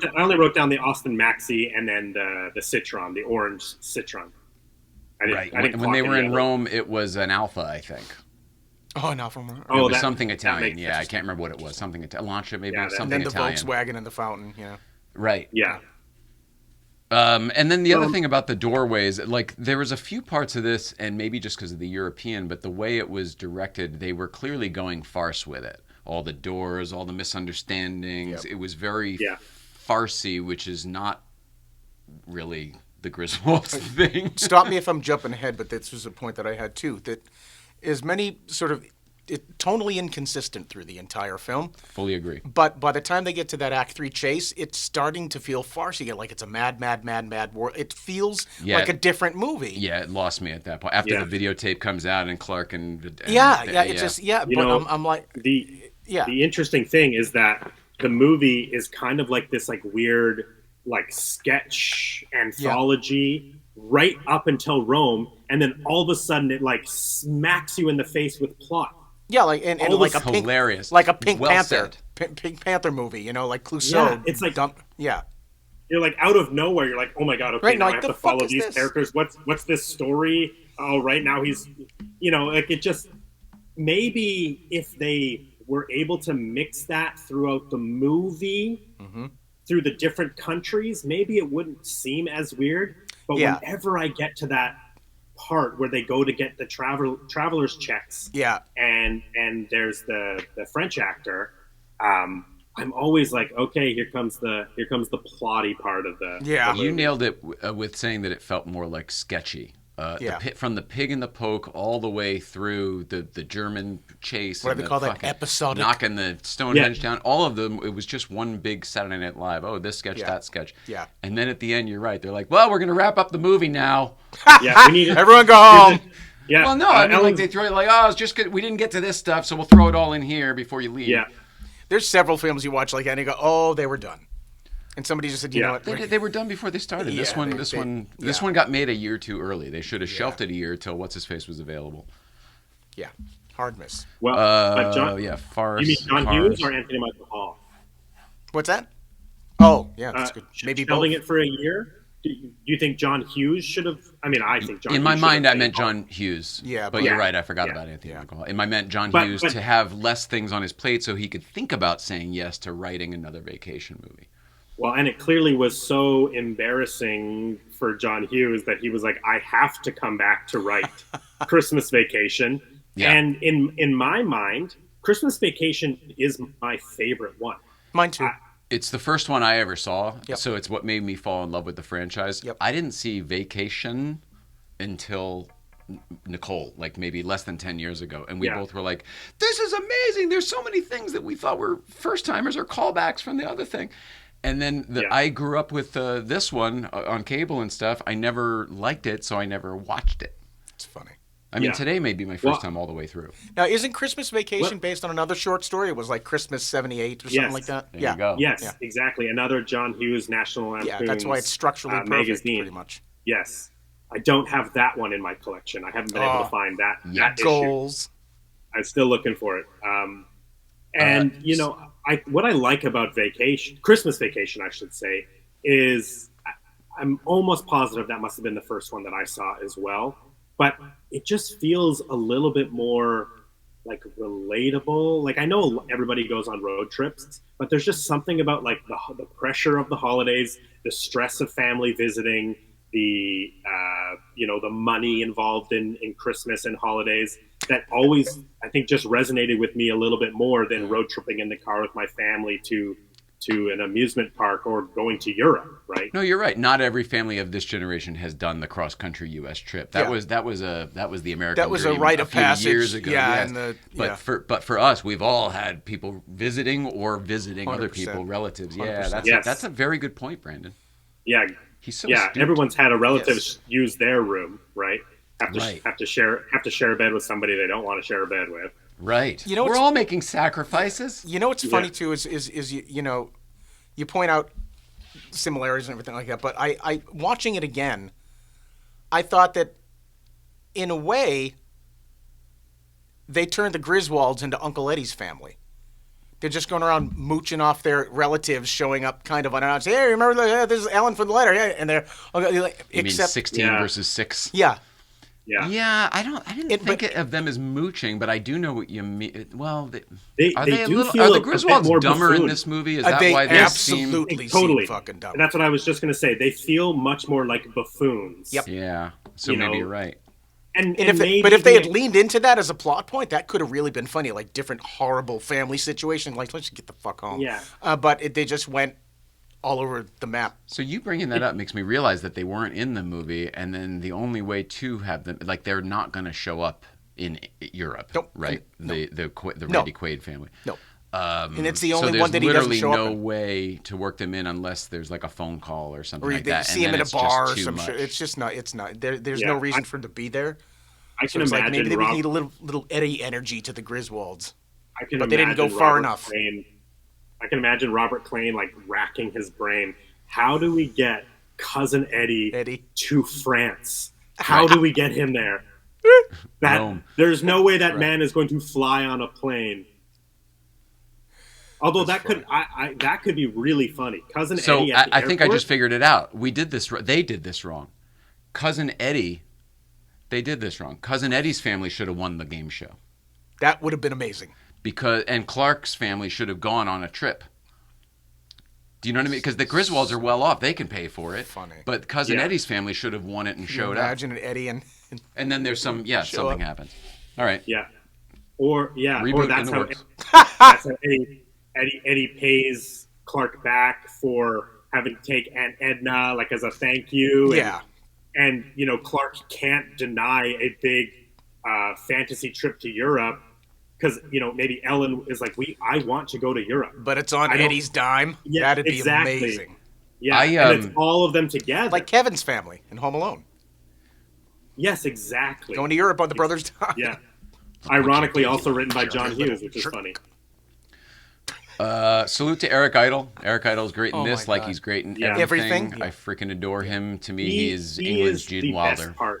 Yeah, he is the best. Good. Nice. I love him so much. Every time that shot of him getting his leg stuck in the revolving door, I fall on the ground. I'm like, He looks like he really did it. There must have been some he's kind still of padding traveling with on your that family. thing. Oh. He's like, he's still on holiday. His he is knees are ripped incredible. up. He's got blood coming Yeah. down. Oh, doesn't he point that way and like blood shoots out of his When he fucking gets artery to across? Yeah, The when he great gets to the eye level shot of Beverly of D'Angelo. Beverly going. "Huh." Yeah. There's some funny gems in it, and most of them Yeah. are Eric Idle. Well, before we we should talk about Beverly D'Angelo, but let's talk about Eric Idle in that sequence, only because I think the London stuff is the best stuff in the movie, and most specifically, my favorite bit in the entire movie is the polite motorists. 100%. The two accidents he gets in, and both the motorists are like, "Oh, no bother," and then the second one, his all right. bumper is fallen off, and he gives it to the family to take home as a memento, a memory for your trip. This And is then a they, long time. that's This funny. is a long time They- Monty Python bit as well, where John Cleese, you brought up earlier, has been on Letterman and talking about how polite the English are and how it's ridiculous. It's just too much, and how if they want you, like if you're going to pass a piece of toast, they start with, "Sorry." Yeah, So I need to always be a thought, bother. he's just doing more. To me, it was like, bringing some Monty Python into So this, funny. which is why I think it was good. yeah, Yeah. That's why we like it. Both Yeah. both of those British men are very funny, and then it ends with Eric Idle getting totally decimated over the front of that car, and then he's also polite, and then he's giving them directions as to where their hotel is, and that's when he points and the blood squirts out of his wrist, and he says, We should get you to a hospital. And he does just like Monty Python. Oh, it's merely a Yes. flesh wound. "It's only a flesh wound." I mean, and what I think is cool is like Eric Idle is the king of comedy because all three of their theatrical movies have come out before being in European Vacation, right? Holy Grail, Meaning of Life, Oh yeah. and I think Life so. of Brian have all come out, and now 70s he's in and this early European 80s, yeah. Vacation. Yeah, I mean it's no wonder why he gets separate billing, right? Quick sidebar. Do you know they used the Life of Brian set? Franco Zeffirelli gifted it to him. It was the set they used for Jesus of Nazareth when they did that, and they just left it really? up, and they used it for Life of Brian. Oh wow! Isn't that amazing? I haven't heard that before. That's so cool. Yeah. Jason, In this movie? fuck are you? Yeah. No. We're talking about Life No. of Brian. No, Yeah. you are. Him. Thank you for understanding. That's the wrong year. Yeah. When we do 1979, we'll talk about. You can No come need. on and you can tell Just- that story. I'm still confused. Who built the set and left it up We for were Life of talking Brian? about Eric Idle, and they're talking about when he said Life of Brian. You know, he gets I know crucified that at the part. end. So the film Franco Jesus Zeffirelli of was the Nazareth. director of it. I'm gonna stop. You know what? I'll get the information another time. Yeah, that's fine. Well, you can go back and rewatch this episode, Jay. I guarantee you it's not there. That's why I'm won't. looking for it. But you seem to understand. Yeah, I think the I just set- don't know the source material. I know Set Life for of the Brian. film What left Jesus it up of for Nazareth. Life of Brian? The huge miniseries that they did in the '79 called Jesus of Nazareth. It was originally built for that. Okay, you said it. I got it. You're right. It was there the whole time, but And I you just said, didn't "Take understand. it, use it." I'm gonna, Yeah, I'll watch that and find out. yeah. Have a crack at the story, mate. See if you can do better. Sorry. Yeah. Who's playing your Jesus? Slow guy at the desk. It is what it is. Nah, fast brain at the poor. Well, let's talk about Beverly D'Angelo because she is the other staple of this franchise, and you need somebody as strong and as cool as Beverly D'Angelo to be Clark 100%. Griswold's wife. 100% agree. She grounds everything. Totally. And She's the voice of us. She's the one. Yeah. She's the one who's Yeah. saying like, Clark, are you sure this is a good Yeah. idea? My Yeah. husband's an idiot. yeah, exactly. I mean, she does have. I've always loved Vegas Vacation. We haven't really talked about Vegas Vacation yet. We will. But It's on here. Her storyline in Vegas Vacation is one of my absolute favorites. Being wooed by, is it Wayne Newton? Is that Wayne it? Newton. Yeah. So I forgot about So I guess I'll just bring it up now that this one felt the most like Vegas Vacation to me, which is not a fantastic movie, but like there's the showgirl stuff. They go to the the Oh, right, review. the cabaret and shit. Oh, Yeah, yeah. and there's Ellen getting wooed by the other guy. There was just a lot of stuff that reminded me of Vegas They Vacation. recycled it for Yeah. Vegas Vacation, maybe. I don't know. That dancing girl show bit in this movie is very funny, and it's not like it's a joke that I don't think is done very well, but it is a funny joke of Clark kind of like doubling down on like the historical aspect of these topless dancing girls, and they you start think more so? traditional, and then the second time they come in, they're like wearing like aerobics gear. Oh, yeah. Yes. Like it's very much of its time, 85.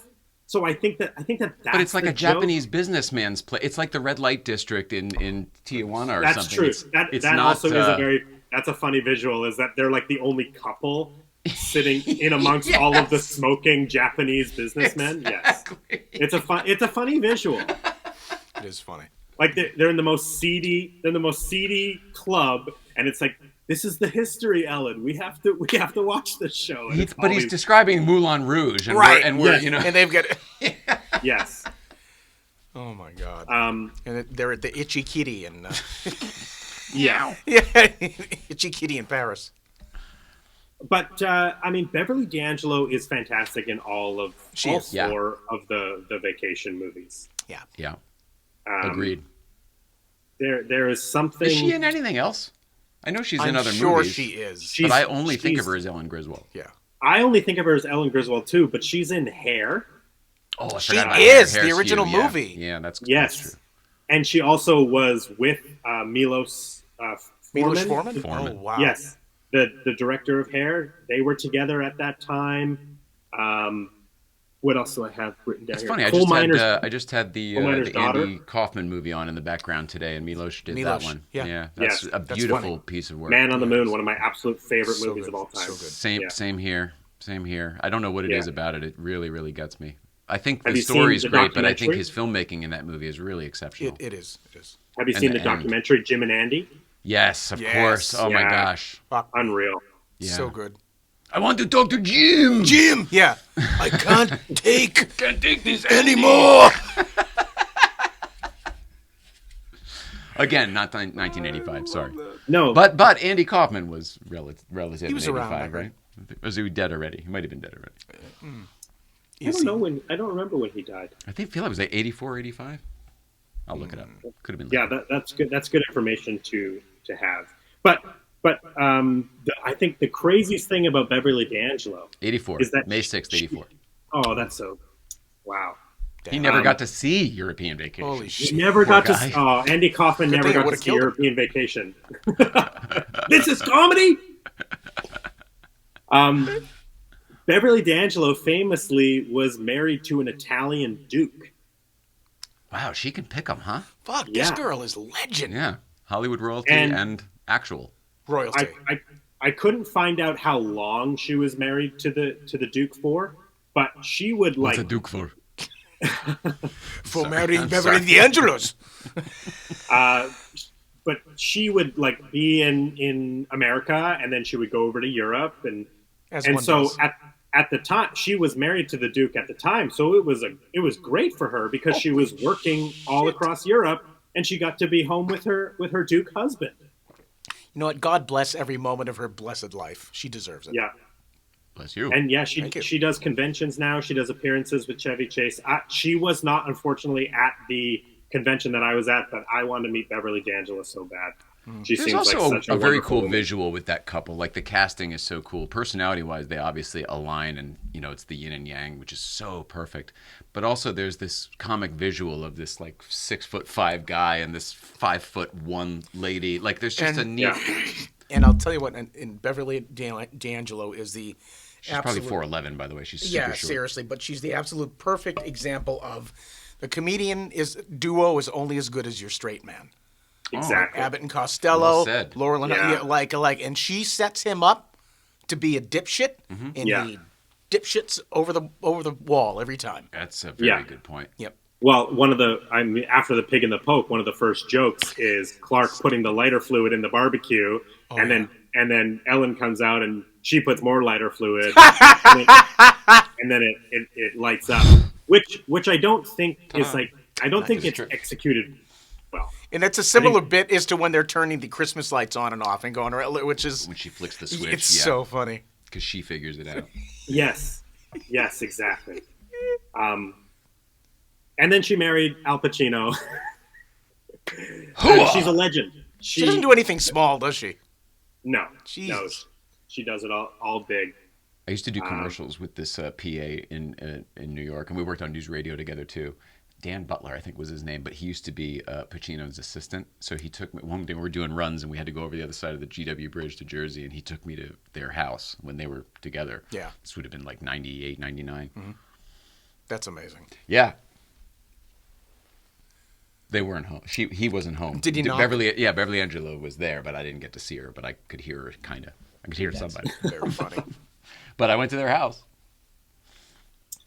Any more thoughts on Beverly D'Angelo? No, she's lovely. Yep. You know what She's did wonderful. surprise me about this one? Because I just, again, coming up from Christmas vacation, there was a lot of nudity. Oh, yeah. And I didn't know this one as well, so it surprised me. Yeah. Is there nudity Well, in the first one? Yeah, she's in the shower. She is, right? Yeah. But it's real she is quick. It's nude. like brief Yeah, it goes- nudity, PG-13 Can I do your nudity, back? right? I've already done my back. Can I do your front? Go wash No, your it's- own front. Yeah, okay. It's ironic is all of the other vacation movies R-rated are. This is the only PG-13 one. Oh, that's But it funny. has- This is? And This this has is? got all the nudity. Yeah. Oh, that makes no sense. Those lax Yeah, 80s standards. That makes no sense whatsoever. It's- A lot of Weird. PG-13 shouldn't have been PG-13 during our time, but let's be Yeah. honest. I mean, this one is famously like the horniest of the movies. Yeah. I mean, that's Well, both the kids are entirety just of, yes. trying to get laid. Poor Audrey is getting ogled, and Rusty, the entire motivation of his character is to hook up. That's the other thing. Well, I and didn't she's buy. missing her boyfriend the whole time, Oh, and yeah. everything is a That's dick true, joke. yeah, I The guess sausage too, yes. and everything Yeah, else. yeah, Oh, I yeah. miss Brad or whatever. Yeah. Yeah, Brad? so I mean, I agree. I Like know, I these just know it are was these are Johnny my Lawrence from Cobra Kai. I was going to ask you that. I wrote William Zabka. Oh, It yeah, was it's William absolutely Zabka? Zabka. Oh, a young Billy Zabka. wow. I thought that was him. Was that right before Karate Kid? Would have been Or was after. it after- Wasn't after? Karate Kid 84? 84, I think, is Karate Okay. Kid. Yeah, What about Back to School? Would have been before Back to School. That was 86, I 6. think. Yeah, right. that makes sense. This is the 85 vehicle for William Zabka. Yeah, yeah. He was in Hot Tub Time Machine, which Nicole worked on, I remember and that. speaking of which, with Chevy Chase. Yeah. And Yeah, wasn't he the tub mechanic? Chevy Chase was, Yeah, yeah. that's- William Zabka was one of the guys. Yeah. He's also in one of my favorite bad movies of all time, Python. Python? I think that one might have Yeah. missed me. I'm It writing is it down. it's an incredible snake movie. Oh, God. Billy Zabka plays he's the chief, not the chief of police, but I think he's a police officer in it. And it has, oh my goodness, what is her name? She was married. She was with Jim Carrey. She was a Playboy. Oh, Lauren Holly. Lauren Holly. Oh. No. Starts with a J. Jenny McCarthy. Jenny wow. McCarthy. Oh, Jenny McCarthy. Yeah. Okay, Yes. yeah. So Well, that Jenny took me a McCarthy is in this movie, and this movie is bad. CGI snake, like it's a really bad movie. But there is a scene with Jenny McCarthy as a real estate agent that makes this a must-watch bad movie. She gives a performance unlike anything I've ever seen. I've actually always before. liked her. I always found her to be smarter than she comes across. Oh, but this performance is something else. Right. She plays a horny real estate agent who is like trying to hook up with the client. She's showing around this house. It is unbelievable. So anybody out there, I highly recommend Python. That's very funny. I'm making notes here, and then so I don't forget at the end, if anybody buys these movies digitally on Apple TV, there is a huge sale right now. Every movie we have done on this show so far is $4.99 right now, as well as seemingly every movie from the 80s. So I would imagine every movie we're going to do. In fact, 2 we're going to do in the future I just bought today. You can talk about them later, but it's just a tip if anybody out there, Brandon loves the physical media, as you can see, but if you're digital like me, great time to buy movies. Super cheap. Nice. Are we going to talk about Rusty at all? I don't want to jump ahead. Yeah, no, I mean... I only had one analogy. Not even an analogy, but I always found it interesting that the kid who played Rusty was in only one other film that I've ever seen in the 80s. It's one of my favorite horror movies is Night of the Creeps. I was going to ask if you ever did anything else. Yeah, Night of the Creeps. I'll put that right above Python. Okay. It's a very likable 80s B horror movie, and it's got some really poignant parts in it, which you wouldn't expect. But he does a great job in that, actually. Okay. What's his name? I don't remember Jason, his character's Jason name. Lively. I don't know either. Jason Lively. There you go. Yeah. Do you know who he's related to? Blake Lively? He is. He's Blake Lively's older brother. Wow. The fuck? Yeah. Oh my God. So that means he's Ryan Reynolds' brother-in-law. Yes. The world gets crazier. He's not older than Blake Lively, but that's just one of those weird things. He was a model and commercial actor, and he did. That's a choice. He did some other. He did 2 episodes of Dukes of Hazzard. Jay. Yes, he did. He's in one of the early ones that I do know for sure. That's funny. And then they steals a car or something. He's always in trouble. He stopped acting for a little bit, and then found out that they were auditioning kids for the next vacation movie, and he just went out and auditioned and got it. Wow. I think I could be wrong, but am I not? Was he in Children of the Corn?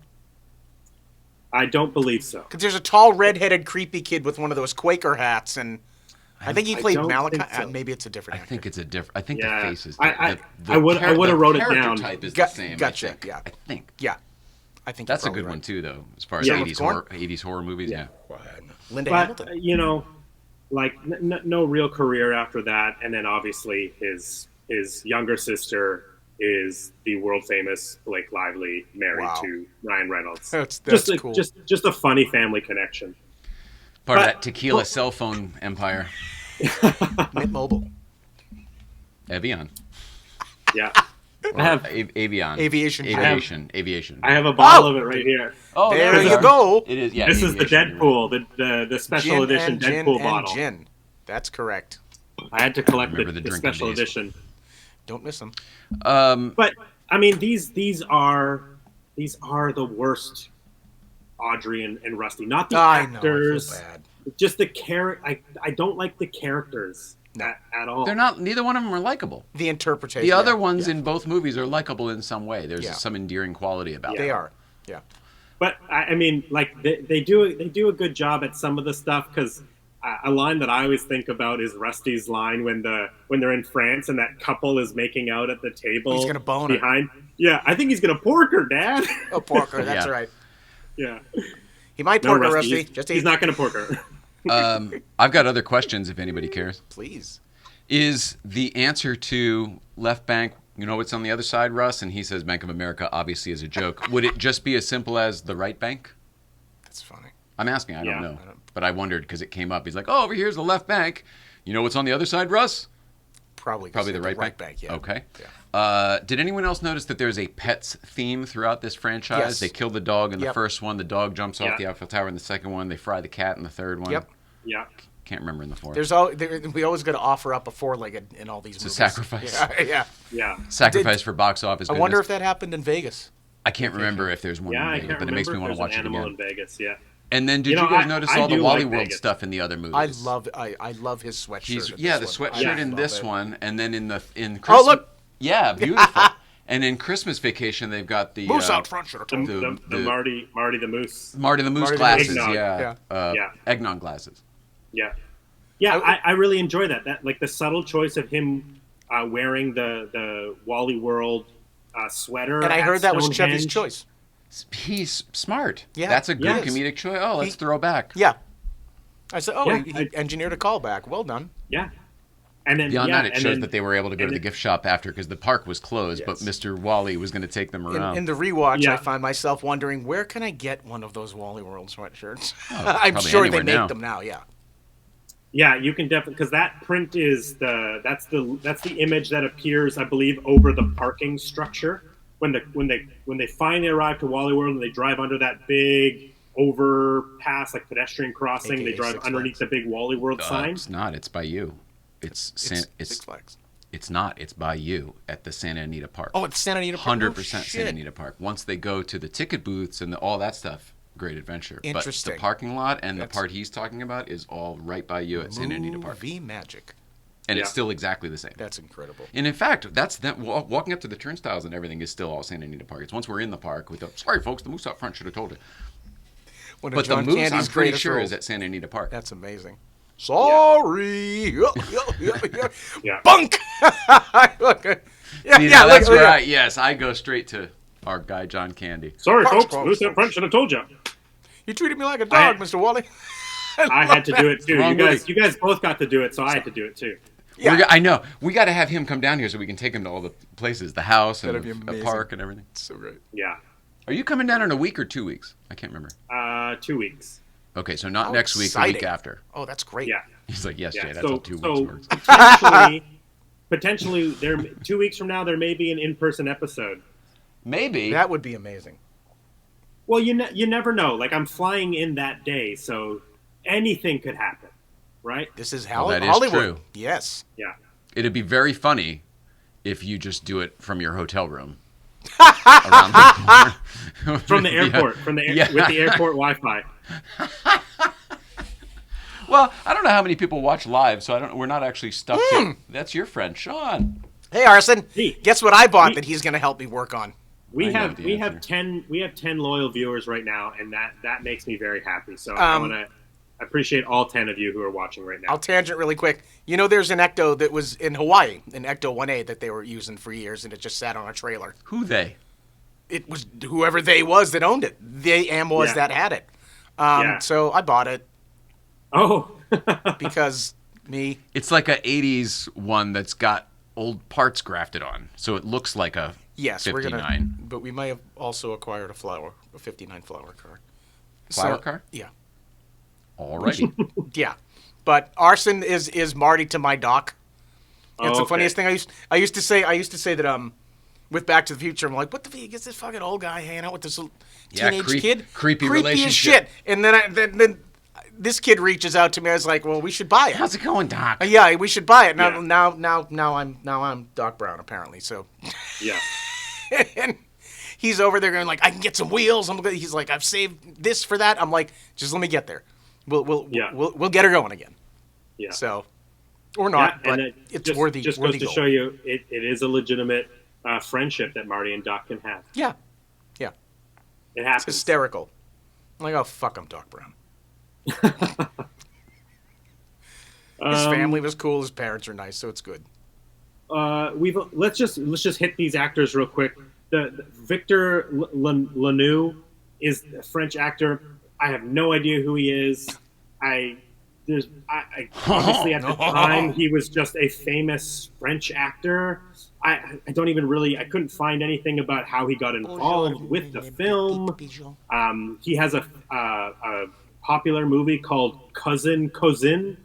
But I've never seen it, and he gets top billing over Eric Idle, so he's gotta be famous. He's gotta be popular. At least in France. Yeah, maybe. But if you, in my notes, I just have a question mark. I don't know if you can see it. I just have a. How I does just have it a. work? It's just a question mark because I could That's not find funny. anything substantial on this man. We talked about Eric Idle. Yeah. And then the last person I think kind of is worth mentioning is the young woman at the end who knows Rust or is American and gets interested in Rusty is Moon Unit Zappa. Oh my God! No Are you way. kidding me? That's Frank Zappa's daughter. Holy shit! Oh, So daughter or just- granddaughter? Daughter. Daughter. Daughter. Yeah, I believe daughter. Yeah. Ahmed and Dweezil used to come on Conan that first year I all remember the that. time, Oh and my God. everybody would freak the fuck out. And I was like, I have no idea who these You're like, guys I are. don't- I don't know who these guys are. I don't know who Frank. They're like, Frank Zappa. You don't know who Frank Zappa is? I was like, I don't know who Frank Zappa is. I play jazz. Philistine. So there was a sister as well. Yes. Okay, Yeah, that's and- crazy. I know, right? Cool. Yeah, that's really the only thing I wanted to That's really cool. That's I a will good tell you this. tidbit. I saw. Oh, I have a question. Yeah. Eiffel Tower scene before the Yeah. dog. He's up there with the family. Yeah. And he's talking about how he's so reinvigorated. He's got all this energy and yada yada yada. Ooh, Ellen, everything is really pumping. The blood's yeah. pumping through me. Yeah. And he goes, "Hey, I'm gonna go find a bathroom. I'll be right back." And then, and I didn't pick up on that as a kid, but now, and then 5 minutes later, we're done with the dog and everything, and now we're in the room with Ellen, and she wants to stay in, and he's like, "No, we're gonna do a night on the town." Did he masturbate on the Eiffel Tower? Certainly that's implied that way, isn't it? Well, but I That's didn't pick one that way up as to a read kid. into it. Isn't that what we're saying? Yeah. He just. I've oh, never caught that, but I do see what you're saying because I'm not he even- doesn't I'm want to asking. stay in. I'm not even saying it because I I'm think it's uncomfortable saying it. I- But I'm Probably asking. safe to assume. I like that interpretation Yeah. because I do think it's funny if you think about it in the sense of like he makes all that comment and then yes he directly Right. says I'm going to go find He a didn't bathroom. just all of a sudden have to poop. No, I mean, Yeah. it's in character for Clark to do something dipshit like that. Yeah, and Yeah. then later, like, "Oh, Clark, come on, why don't we just stay here?" I'm Oh, all, no, he's no. like, "No, we're gonna, Ready to go." honey, yeah, I promise you a night in out. one of the We're gonna most go out." romantic As Hagrid cities comes in into the world. bathroom. Yeah. Yeah, that was Hagrid, wasn't Yeah, it? it was. I'm not Robbie a Harry Coltrane. Potter fan, but Robbie Coltrane is the hotel patron. Yes, Robbie Yes, Coltrane, whistling the number. Hagrid. I want to shout out. I want to shout out Adam the Woo again because he recently visited Paris and he has some of his daily vlogs and he went to the Eiffel Tower. So this is actually a photo of one of the first times I ever met Adam before we were friends. This was just 121,000 views. This is at MegaCon. He came by to take a photo, and I ended up being the thumbnail for the video, Awesome. which I love. Freaking awesome. So on the Daily Woo channel, Adam just recently went to Paris and he visited the Eiffel Tower. And one of the things that I absolutely love about Adam is he loves filming locations and he loves movies and film history. So everybody is on the Eiffel Tower enjoying the view. Adam is out there filming the view of Paris. And then out of nowhere, he's like, and this is where European Vacation, and it's the shot. You can see the railing still matches, and it's where Clark is talking to Rusty. That's so funny. He found the spot. And I just love that. I love that there's people out there that are so into this stuff. I the love same that. way This that is we are. before the dog jumps when he throws the beret, Yes. right? Yeah. Yes. Awesome.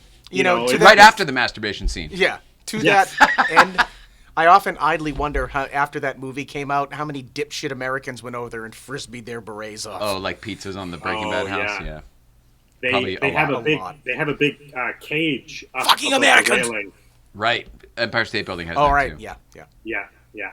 With like big Because like, of all the stupid Americans. probably Correct. like I don't know 3x3 or 4x4 grid cage all the way up and around, which you probably can't get a beret through. No. You have to like stuff it through and then throw it, and then like you're just- Yeah, so and then not you gonna go- very yeah. far. Just big enough Yeah. to get your lens through to take a nice photo. That's Oh, about I'm it. stuck. Stupid America. Wow. Um, And then, I have another question too. Not a question, but the song montages in this movie are painful. Forced. When there's a couple of them. The one that I'm come to mind when they're doing the dress up in the Paris, boutique. Oh, it's brutal. It's Yeah. not even the song choice. It's just like they're making us sit through it. Like if this movie could Yeah. have been 5 minutes shorter, why don't you let it? yeah, it's not a good sequence. The Paris fashion. I love the Louvre sequence though. That's Okay. We got Because I 15. like Oh, the then joke. when they kill Audrey on the steps, we got 15 minutes to see 1,000 works of art. Yes, I love that line. I, That's so I fun. like that song, but I like the joke, the formulation of the joke of speeding up the footage. Yeah, Yes. no, I agree. I don't know the words to that song, as you can tell, but yeah, I love that one. You're right. Yeah. For I like that anybody you used that wondering- song in the promo today too. Do we want to talk I about did, Stonehenge yes. or not? Oh yeah, we should. The gag you could see from a mile away the second they pulled up into the shot. You're like, oh, well, I know where this is going. Yeah. So they replicated Stonehenge at 1/3 the scale on a set. And They did it so well, though. I actually liked that one. I actually liked it I because like of that bit, everything too. else. Look how well they did it. They actually follow it all the way to the end. It's They beautifully really did executed. I knew what was going to happen the second they went to it. I'm like, well, 100%. Yeah, knock of the course. cross Yeah, down. sure. But then the way they Yeah. did it was so was satisfying that it was good. like, oh, you gave me what I wanted. Yeah, I know, it was good. It was all hydraulic rams, so they could reset it. Which that's what I want to see. I want to see the footage of them seriously. resetting Stonehenge. You know, it's for that bit. the same concept as the You're earthquake true. ride at That's true. Universal, You're right. resetting everything. Yeah, it is, and it's fun to watch that reset Yeah, it too. really is. All the cracks go back together. and you I can- know, it's yeah. great. Um, We'll show you when you get well, here. let's just make sure we hit all the plot here. So we've got Pig in the Poke, the barbecue. Oh, the shower dance. We never touched on the shower dance. Yeah, they turned it up a notch for that one, didn't they? But that You mean the is boom, a- baba that- boom? Yeah. Yes, the minute you walked in the joint. Boom, boom. I love the setup of that bit because at the beginning you think it's kind of like unimportant, but it doesn't pay off. It's a good for like an callback. hour. Yeah, it's a great callback. Yeah. Yeah, I agree. I agree, but camera it is would have been scrolling. nice if there was something in the middle there. This is the disjointedness of the Yeah. movie. It's like, oh, look, we started it, we gave you your end there, but like, well, what's in the middle? What I like about that part, the callback. I guess the guy to it- stealing the camera is in the middle, Yeah, in the it is. fountain. Yeah, when they're in the fountain. But I always found in physical comedy, she covers her own thing almost the exact same way she covers Clark when the cops are in front of her in the first movie. When they arrest him at Wally. When It's they almost break the in the same, house? Yeah, the same Yeah. pose. She's got her hands on his And then- junk. Yeah. No, that's Christmas Vacation. I was just gonna say, and then she you're does right. it again in Christmas Vacation, where she God, I has guess her they did the hand same on thing in all three on his movies. crotch. Yes, and then shakes the That's hand. funny. Yeah. Yeah, that's very funny. But I've always thought that I understand that it's like more of like a kind of like a pornographic movie, but I always wanted that joke to be more like maybe it show up in the background and the family doesn't notice it in other scenes. Like I totally agree with you. I wish Instead it of kind just of the like billboard? led. Well, Yes. you know, subtle Totally one agree would with be you. them reading a map in the foreground and everyone pouring into a movie theater with the posters in the background. Yes. They don't even see it. You know what I mean? It's like, Yeah, the premiere. They Yeah. walk Yeah, past the premiere. Yeah, I agree. the, so like all that setup and that's a then the missed payoff is opportunity. not actually maybe as good as it could have been. Yeah. Is that the complaint maybe? no, you know what it is? They probably Yes. needed 2 or 3 other gags hidden in the background to really make that play. Like, so they bring it up that everyone in town is aware of this new movie except for the fucking Griswolds, and then they're Yes. always the last of the joke. Yeah. You know what I Yes. mean? That could have Which is true. 1 or 2 other bits would have made that work pretty Mm. great. Yeah, La Donna. We should send our Nella notes to Amy. Docia. Yeah, go say of the film that You know she what, I'll just hated send her a making the link. most. Do that. I'll just Instagram her a Yeah, link. that's fine. Yeah. Yeah, I mean, just while we're talking about it again, I did pull this quote. She says this was from IndieWire, an interview she did about a retrospective she was doing, and the one film that was not in her retrospective was European Vacation. And they asked her about it, and she said, I feel like you're not supposed to badmouth your own stuff because you're the director. You should take blame for everything, you know? So I take blame for Chevy Chase and everything else. Oh! Well, here's the thing. I can't say Chevy Chase is Shit. in any way the weak part of this movie. He's not. He's Clark. I know. I'm talking to Amy Heckling now. Oh. Him. But I think it's the, You know what I it's mean? the The relationship argument that they had. that Chevy Chase was one of the problems in this film. No. I don't agree with that. He may have been difficult to work with, but he is one of the strong parts of this film. For me, anyway. Yeah. And I think you're right. That's what it was for her.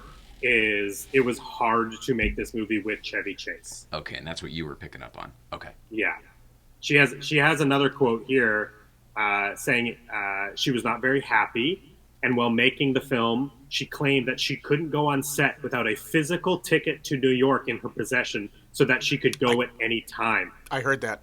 She It had a had to bug be out in my bag. hand. It had to be in my hand, so I knew that I had a way out. Yep.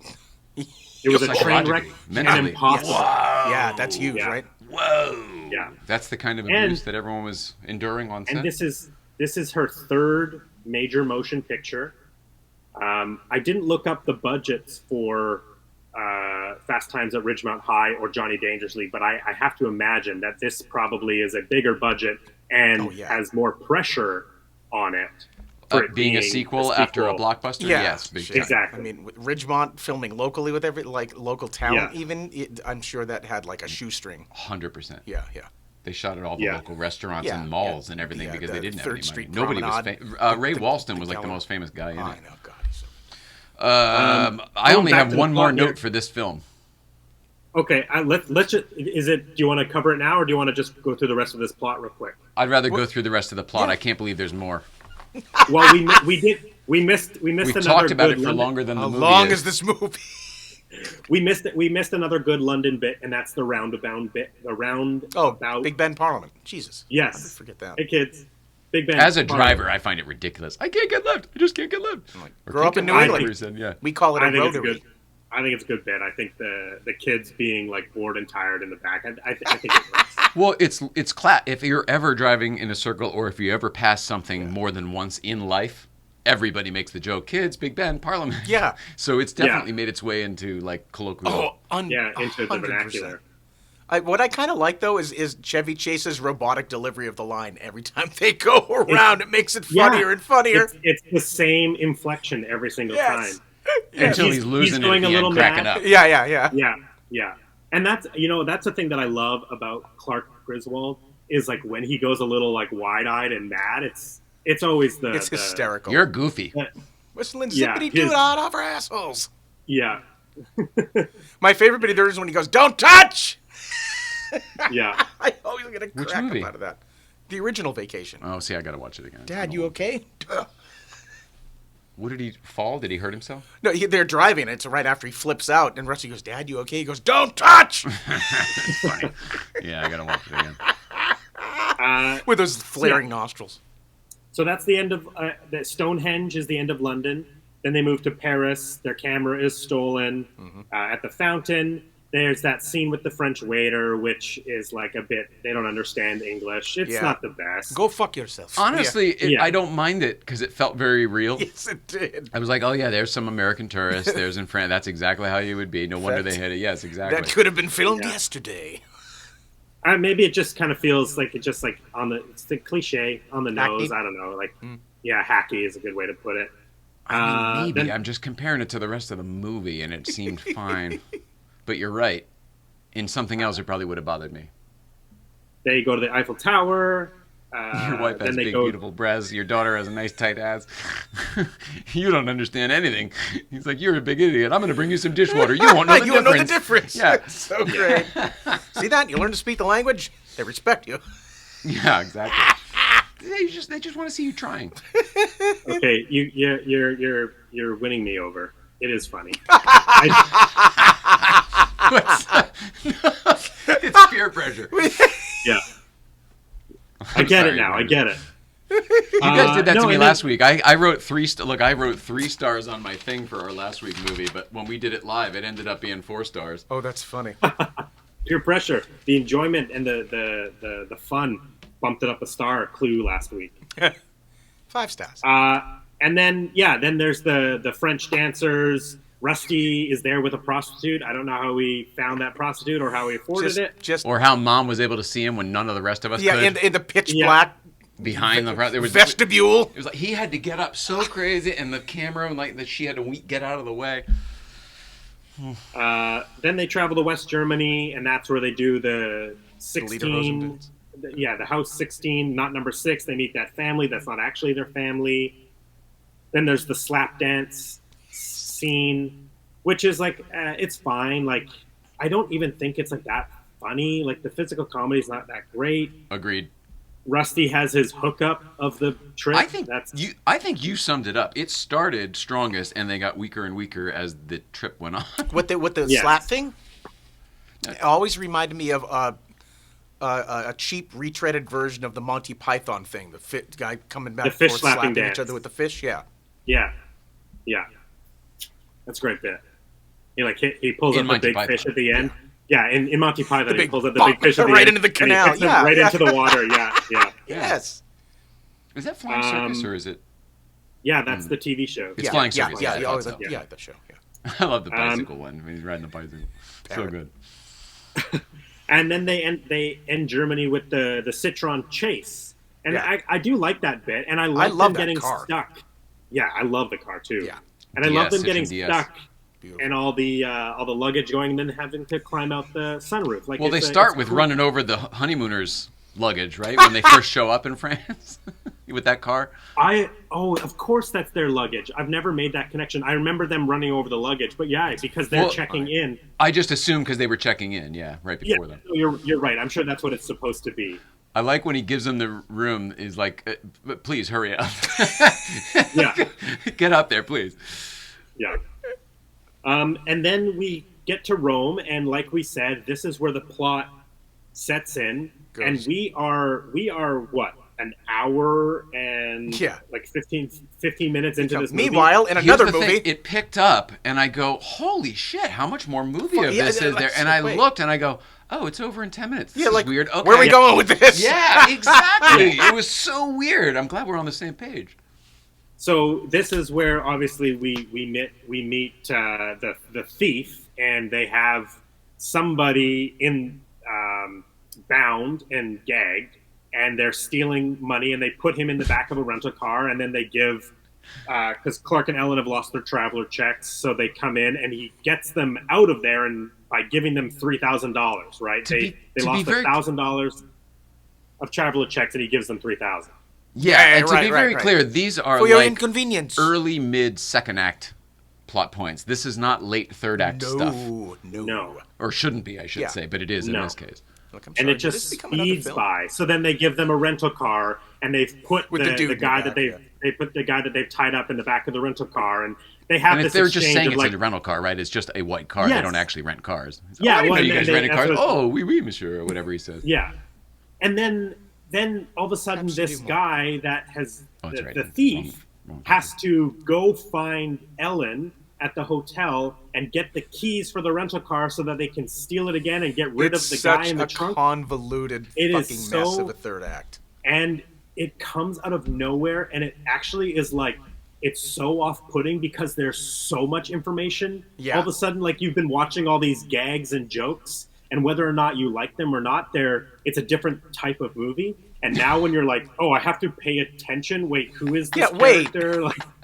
I put my brain in a bucket when we started this, and now I gotta take exactly. it out. Yeah, It's a gotta put it back switcheroo in. for sure. Oh, Need it a absolutely reset. is. Yeah.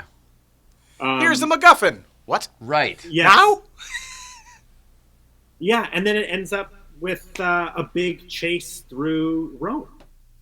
Yeah. And he's in that red convertible Volkswagen, and Clark. I mean, is that's an in impressive stunt. I'm like, I don't. It must have been on location. I'm like, they really let them dump a VW Bug into an ancient Roman fountain, or did they?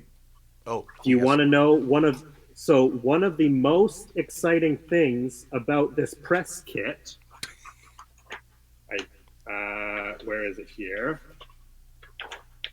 There is like articles on all of the actors, but there is one article in here titled "What Rome Needs is Another Fountain: A New Film Delivered." Oh, They built that fountain in Rome out of a 60,000 liter steel tank holy And then- Christ! just to jump that car into it. And then obviously gussied it all up to make it look like an ancient Rome fountain. It They was a built the prop. ramp into it.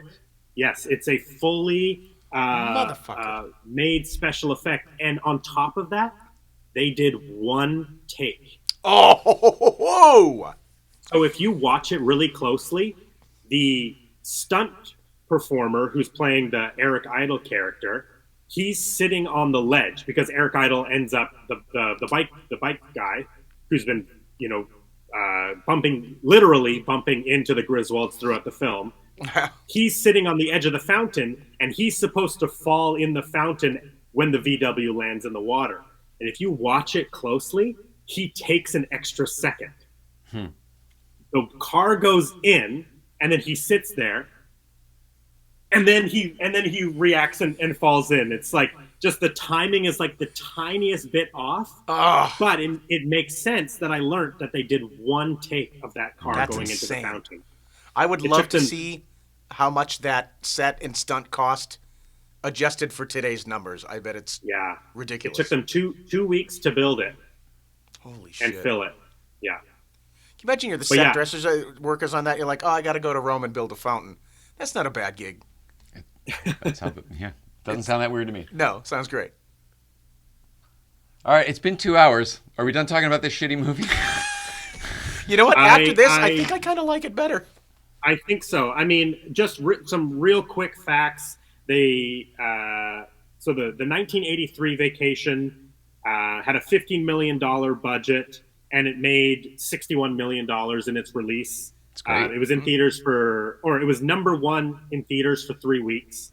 To compare it to European Vacation, it was a $17 million budget, only made $49 million, which is not a failure. No. But these movies, they were cheaper to make than movies are now, and that's why you see more bombs. Yeah, but it was only number one for 1 week. But what's interesting about that number one, people saw it. Yeah. Oh, word of mouth. Well, that shows you exactly the quality of the movie, because this movie came out July 26th, and the film that it beat out for the number one spot was Back to the Future. Holy shit! But then the next week, Back to the Future is back up to number one. Yeah, because some people saw both. Yeah, absolutely. That's for sure. Yeah, but it was clearly just people going, "Oh, great! There's a new National Lampoon's Vacation movie out. Oh yeah, let's go see it." Everybody went to go see it. Went, this sucks, and then nobody went and saw it again. Yep, direct to HBO after that. So the first Vacation, the first Vacation was in theaters for 13 weeks. This film was only in theaters for 9 weeks. Wow. That's it. We covered it. In the film, when they get to the plane and they're flying home, and the Empire State Building, or whatever, the Statue of Liberty, and I'm thinking, okay, we're wrapping it up. Okay, fine. And then they do what they do, and I wrote here, about that weak finish. Oh yeah, the worst. It's the worst. The worst. Any goodwill anyone had for this movie at all went out the fucking window. Exactly. With that bullshit. You can have the shittiest movie ever, but you end with a good song or a good scene or whatever, and people will leave the theater going, all right, I felt good. Like, I wasn't sure, but then at the end, it really came together. This is the opposite. I'm not sure, and then now I'm sure. You know what that ending felt like to me? It was, fuck you. Yeah. We all hate this movie. I'm like, wow. I couldn't tell if it was an homage to, like, do you remember Abbott and Costello Go to the Moon? Yeah. Where, like, the Statue of Liberty, like, ducks out of their way when they're in the rocket. That's cartoony, too. Maybe it's that. No precedent set for that type of ending or that type of weird fucking gag. I agree. You know what I mean? Doing it to the music we like. And I'm Holiday Road. It was crap. Yeah. Do we want to do stars? Yes. 1 to 5 stars on this. Brandon, where are you? I am a solid 3 stars, and I think that is bottom tier Vacation for me, because I don't think it deserves under 3 stars, because Chevy Chase and Beverly D'Angelo, like, they're so good. There are core elements. Yes, and that, like, the jokes in the London bit are jokes that I legitimately think of and live with me. So I'm a solid 3 stars. I just can't see myself going underneath that. I understand and respect that opinion wholly. I disagree with it because of everything you just said. Using those same reasonings, I go, ooh, this could have and should have been so much better, but it wasn't. So I'm going to have to say 2 stars. That's fair. Damn. But meanwhile, like, if we were doing a Christmas Vacation or even a first one, it'd probably be 4. Oh God, yeah. And it would only not be 4 because there are 5 because there's Back to the Future and Goonies out there that'll be 5. You know what I mean? There's other movies that I think are perfect that deserve 5 stars, and it would be unfair to give other movies the same rating. Yeah. And that's why I think you're in the pocket with 3, but I can't even give it 3 because 3 is right down the middle, and this movie is not. I that's totally fair. The 3 stars is just like, I just can't see going under that, only because like Chevy Chase is funny. Like I agree with you, and I mean, we said it. I don't agree with Amy Heckerling that he was a whatever. It doesn't matter. That he was one of the weak points of it, but I wasn't there on set working with him. Yeah. How about you, buddy? If you were to give this one 5 stars, and why? I'm not. I'm gonna give it 3, and I'll tell you why. Mm-hmm. Because I'm sure everybody still brought their A game to the table. It seemed like an especially difficult set. You probably got executives being needs to be funnier, more vacation-ier. And and when I had the oversight committee is tough to please. When I had the privilege of working at Disney, and we were able to spend a lot of time in rooms with Lasseter, who is a great film commentator, and we were all bitching about some movie or something. How could they let it get that bad? And there was a long pause, and Lasseter was kind of thoughtfully wrapping his fingers on the table. He goes, "Nobody sets out to make a bad movie." And I feel that deeply for this poor film. It was plagued, so I can't hate it enough down into 2, but I think everyone came there with an earnest wanting to do it, so I got to give it 3. I understand your point, but Hollywood is not everybody gets to play club.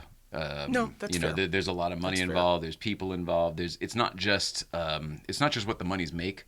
What the movies make for me, it's the people who are spending money on the movie, and they're told, oh, it's going to be this, and then it's not this, and they spent their money on it, and they took their families to it, and that all of a sudden to me makes a big difference in what you're delivering. I don't care whose fault it is. It's not That's you know what I mean. Absolutely valid point. You and Brandon made excellent points about why it deserves more stars. I totally agree with you, but at the end of the day, it didn't work, and it didn't land, and it's take not responsibility. Good. Yeah, fair. Well, that I love that. I totally agree with you. This leads me to one of my favorite segments we're doing on the show. There is the app Letterboxd. Have you heard of Letterboxd, Sean? I have not, but I love the name. So it is a film app that's very social media light. It is just for people to rate and log the movies that they watch. Oh, interesting. But on this app, people write reviews for movies, and I love reading them. They are some of my favorite. It's like mean tweets. I love it. It's pretty good. Some people are so funny and smug. So here is some of the reviews that I pulled from Letterboxd for National Lampoon's European Vacation. Walwart Witt says, "The okayest okay film ever made. 3 stars." I mean, it's funny. I just wish I could agree. It's not really all that okay, but okay. This is an account called Pube or Poob. I can't remember. It's hard. Poobay. Nobody has ever convinced me that this is not exactly what Europe is like. I also learned that Clark's middle name was Wilhelm, which we saw on the passport. 3 stars. Oh, how about that? Wilhelm? That's funny. Wilhelm, Clark W. Griswold. Although the naming in this movie, I don't know, lacks credibility. Yeah, can't even spell. This is Jared, says, "This movie features a chase through Rome in a tiny car. Mission Impossible Dead Reckoning basically stole the moves from this movie's whole flow. 2.5 stars." And this final one is really more for the people in British Columbia, where I'm from. This is from Jeremy. It says, "Even in a motel in Prince George, this wasn't funny. 1 star." and just meaning out in the middle of nowhere, right? Yeah. Yes. For context for you guys, Prince George is a smallish town about 9 hours up into the interior of BC, and a lot of people go up there to work. They go to work camps, and they'll be stuck in hotels for weeks. So that's for the BC people out here. That's funny. One of the funniest reviews I ever saw for a film was, I walked out of this film and I was on a plane. Yeah, Letterbox, the people on Letterbox, they That's are funny. so I'm gonna have funny to find that. because it is just full of movie people. So they are making like the most like niche references Oh yeah. because it only works if you've seen the movie, right? So the fact that the app is all based off of you're in there because you're rating this movie you just watched and you're Yeah. writing your own little review. So funny. And yeah, I love it too. Like I always try to write my own little snarky review. It's That's it's a great. fun little exercise. Yeah, it's a great writing exercise, Mean right? tweets Why from not? movies. Yeah, I think that's it. I really think we covered everything. We did a European vacation of service tonight, Oh yeah. talking about it for so long. So thank you I'm for sure it joining us, feels that Sean. way. What? I thank you for joining us. It Well, was thank you great. for having me. It was great to hang out with you and finally get to talk to you. Hopefully, I will after see you dri- next week when you're down Yeah, there. yeah. We can find an Um, ecto and crash it. Is there any social media or anything that you'd like to promote, Sean? Not at this moment, but if there is, All right. someday I'll let you know. Sounds good. Jay, where can people find you? I'm at Porsche Life 111 on the Instagram. Late Night Playset on Instagram or YouTube is the show. That's why we're LMP. sitting in this very strange set here. May make no sense for our show that we're doing, but it's also the Letterman set from the Late Show with David Letterman. So Yes, it we do is. the little talk show here, and that's Late Night Playset. Fantastic. It's a great show. Everybody should go follow Late Night Playset. Thanks, buddy. And It's you getting can better. fo- We're putting some effort into it. It's getting better. you It's like can the first follow- few years of Conan. It's like Late Night Playset. Yeah. Like, no, you haven't seen it in a while. It's good now. To be Yeah. fair, you were never not putting effort into it. Correct, but it wasn't always a good. Now I stand behind the product we put out. For a long time, we weren't able to Yeah. do that. Jay, you're going to get really good after they give you a good show and then fire you, and then you move on and you do your own show. That's when you're going to get really Yeah, good. I can I feel can't it. wait. I can't wait. Once I get the real job, and then I have to build a home studio after that. We get the I'm ready. khakis, Yeah. then we get the chicks. First we get the jobs, Yeah. then we get the khakis, then we get the chicks. Basketball. He talks in movie quotes exclusively when he's around me. Today is South He Park knows Day. I get the references. Yeah, you can. I'm Brandon. You can follow me at BC DeLorean across all social media, and make sure you follow the Blockbuster Year YouTube page, the Instagram account. We have a Facebook page as well. We're here Wednesday nights at 6:00 talking about the movies of 1985. That's so. And next week, we are going to be talking about a film I've never seen. We're going to be doing Oh, Enemy Mine. that's a good one. I bought it for $4.99 today Quaid. on Apple TV. Ah, And Louis Gossett Jr. there Sworn anything enemies. more They had to beautiful? become friends to survive. I love both of those actors. So great. And I love Louis Gossett from that era of Yeah. movie, whether it was Iron Eagle or the one with Chuck Norris I loved so much, Firewalker. I'm excited. I had never heard of it until you brought it up today, so I'm excited. I like I've this is the always part of the show I'm loved going to the look forward logo. to, like expanding my horizons and consciousness. I can't even tell you how much nostalgia that brings me, because most of these VHS covers are burned into my brain because I worked at Suncoast Motion Picture Company for like Yeah. 5 years, and That's I was the always red neon filing burning that. your Yeah, I was brain. always filing that shit away, and that's what those bring back. I love those old VHS tapes so much. Yeah. Yeah. I'm looking forward to it because when I was pulling the VHS tape today, I noticed at the very, very bottom it says special effects by ILM, which is Industrial Light and Magic. Those George young Lucas. upstarts. Yes. Yeah, So they would that's have. They would 85. have. It would have been very new, huh? Well, no, not new because they started with Star Wars Star in Wars, 77, I 77, guess. yeah, Okay, so. yeah. But they would have just wrapped up Return of the Jedi in Jedi. '83. I was thinking Boss Films, which was 84, which was new. Yeah, okay, right, got it. right. Okay, got it. Slow guy So, at yeah, the desk, fully caught up. Next, wait. So Jay, have you never? You said you've never seen this movie either. I've never heard of it till today. Oh, So sweet. correct. So we are doing our first blind watch on a Neither one of us Blockbuster has Year seen it. with That's Enemy amazing. Mine. So this is the part of the show I was actually really looking forward to. Like, part of it was talking about our favorite movies, which we haven't even really gotten to yet. Well, a little bit last week, but like once we get to Pee-wee and Big Adventure and Back to the Future and all that stuff. Future, Goonies. And I'm like, oh my gosh, that's going to be great. But then also we both were excited about expanding our horizons. Yeah, totally. Seeing films we'd never seen before. Yeah. There's lots that have slipped through the cracks. Yeah. And by the way, very impressive special and physical effects. Can't like wait. there's not a wasted frame. It's really just This beautiful. movie? Enemy Mine. Well, don't ruin it. It's beautiful. Don't ruin it. I didn't know it was good looking. It has lights in it. Now, if it's not good looking enough, I'm going to be mad at you. This is what I text Jay today. I said, let's do Enemy Mine. I've never seen it, but it's sci-fi and has prosthetic makeup. Those are the two. I was like, that's all I need. The two things. I thought you were going to say Sci-fi Witness. I thought for sure you were going to choose Witness. Witness.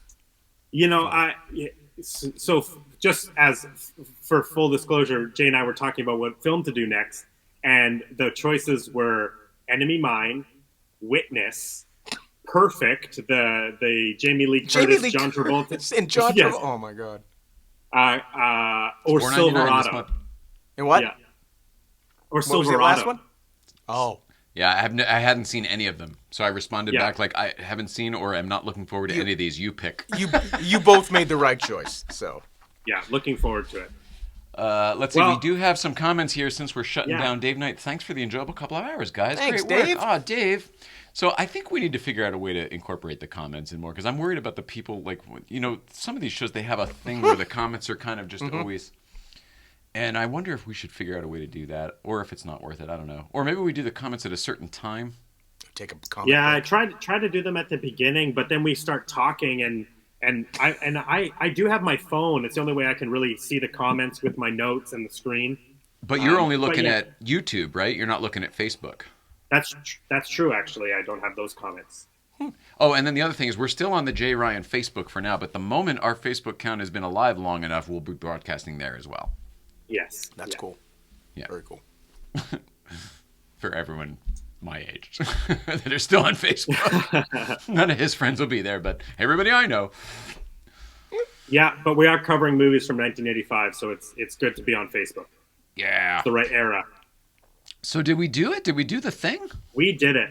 We did the thing thing. has been done. You even plugged next week. August 20th, we'll be back with Enemy Mine. Yes.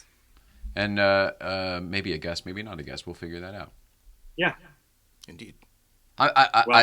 Every single time we say this, but I love doing this with you, Brendan. I'm really excited for where this show goes. Yeah, this was great, man. Thank you. You've got such a good energy. I love doing this with you. I am love very that we similarly wired with the need to consume every bit of trivia about the films that we like and stuff. Even the ones we don't like. Yeah, exactly. And that's what I was going to say. Like, it was fun to cover. Both of you. Yep. I told you cover there was a reason movie I clicked with him. I was like, it's like he's the new you. Yeah, that's absolutely. Even looks like the old me. This is how we. Yes. and I bought the same damn car. Yeah. This is how we met, though. It was every bit as so quick funny. as how we became friends. It was like, well, we met, and now we're best friends, and now that's how that goes. All right. Fantastic. Sorry. Did we do the thing? Well, thank you everybody for watching. Thank you for watching on the replay. This will be up on all the podcast feeds as well. So thanks for stopping by. A Blockbuster Year 1985. We love everybody. See you next week. Later. See you next week.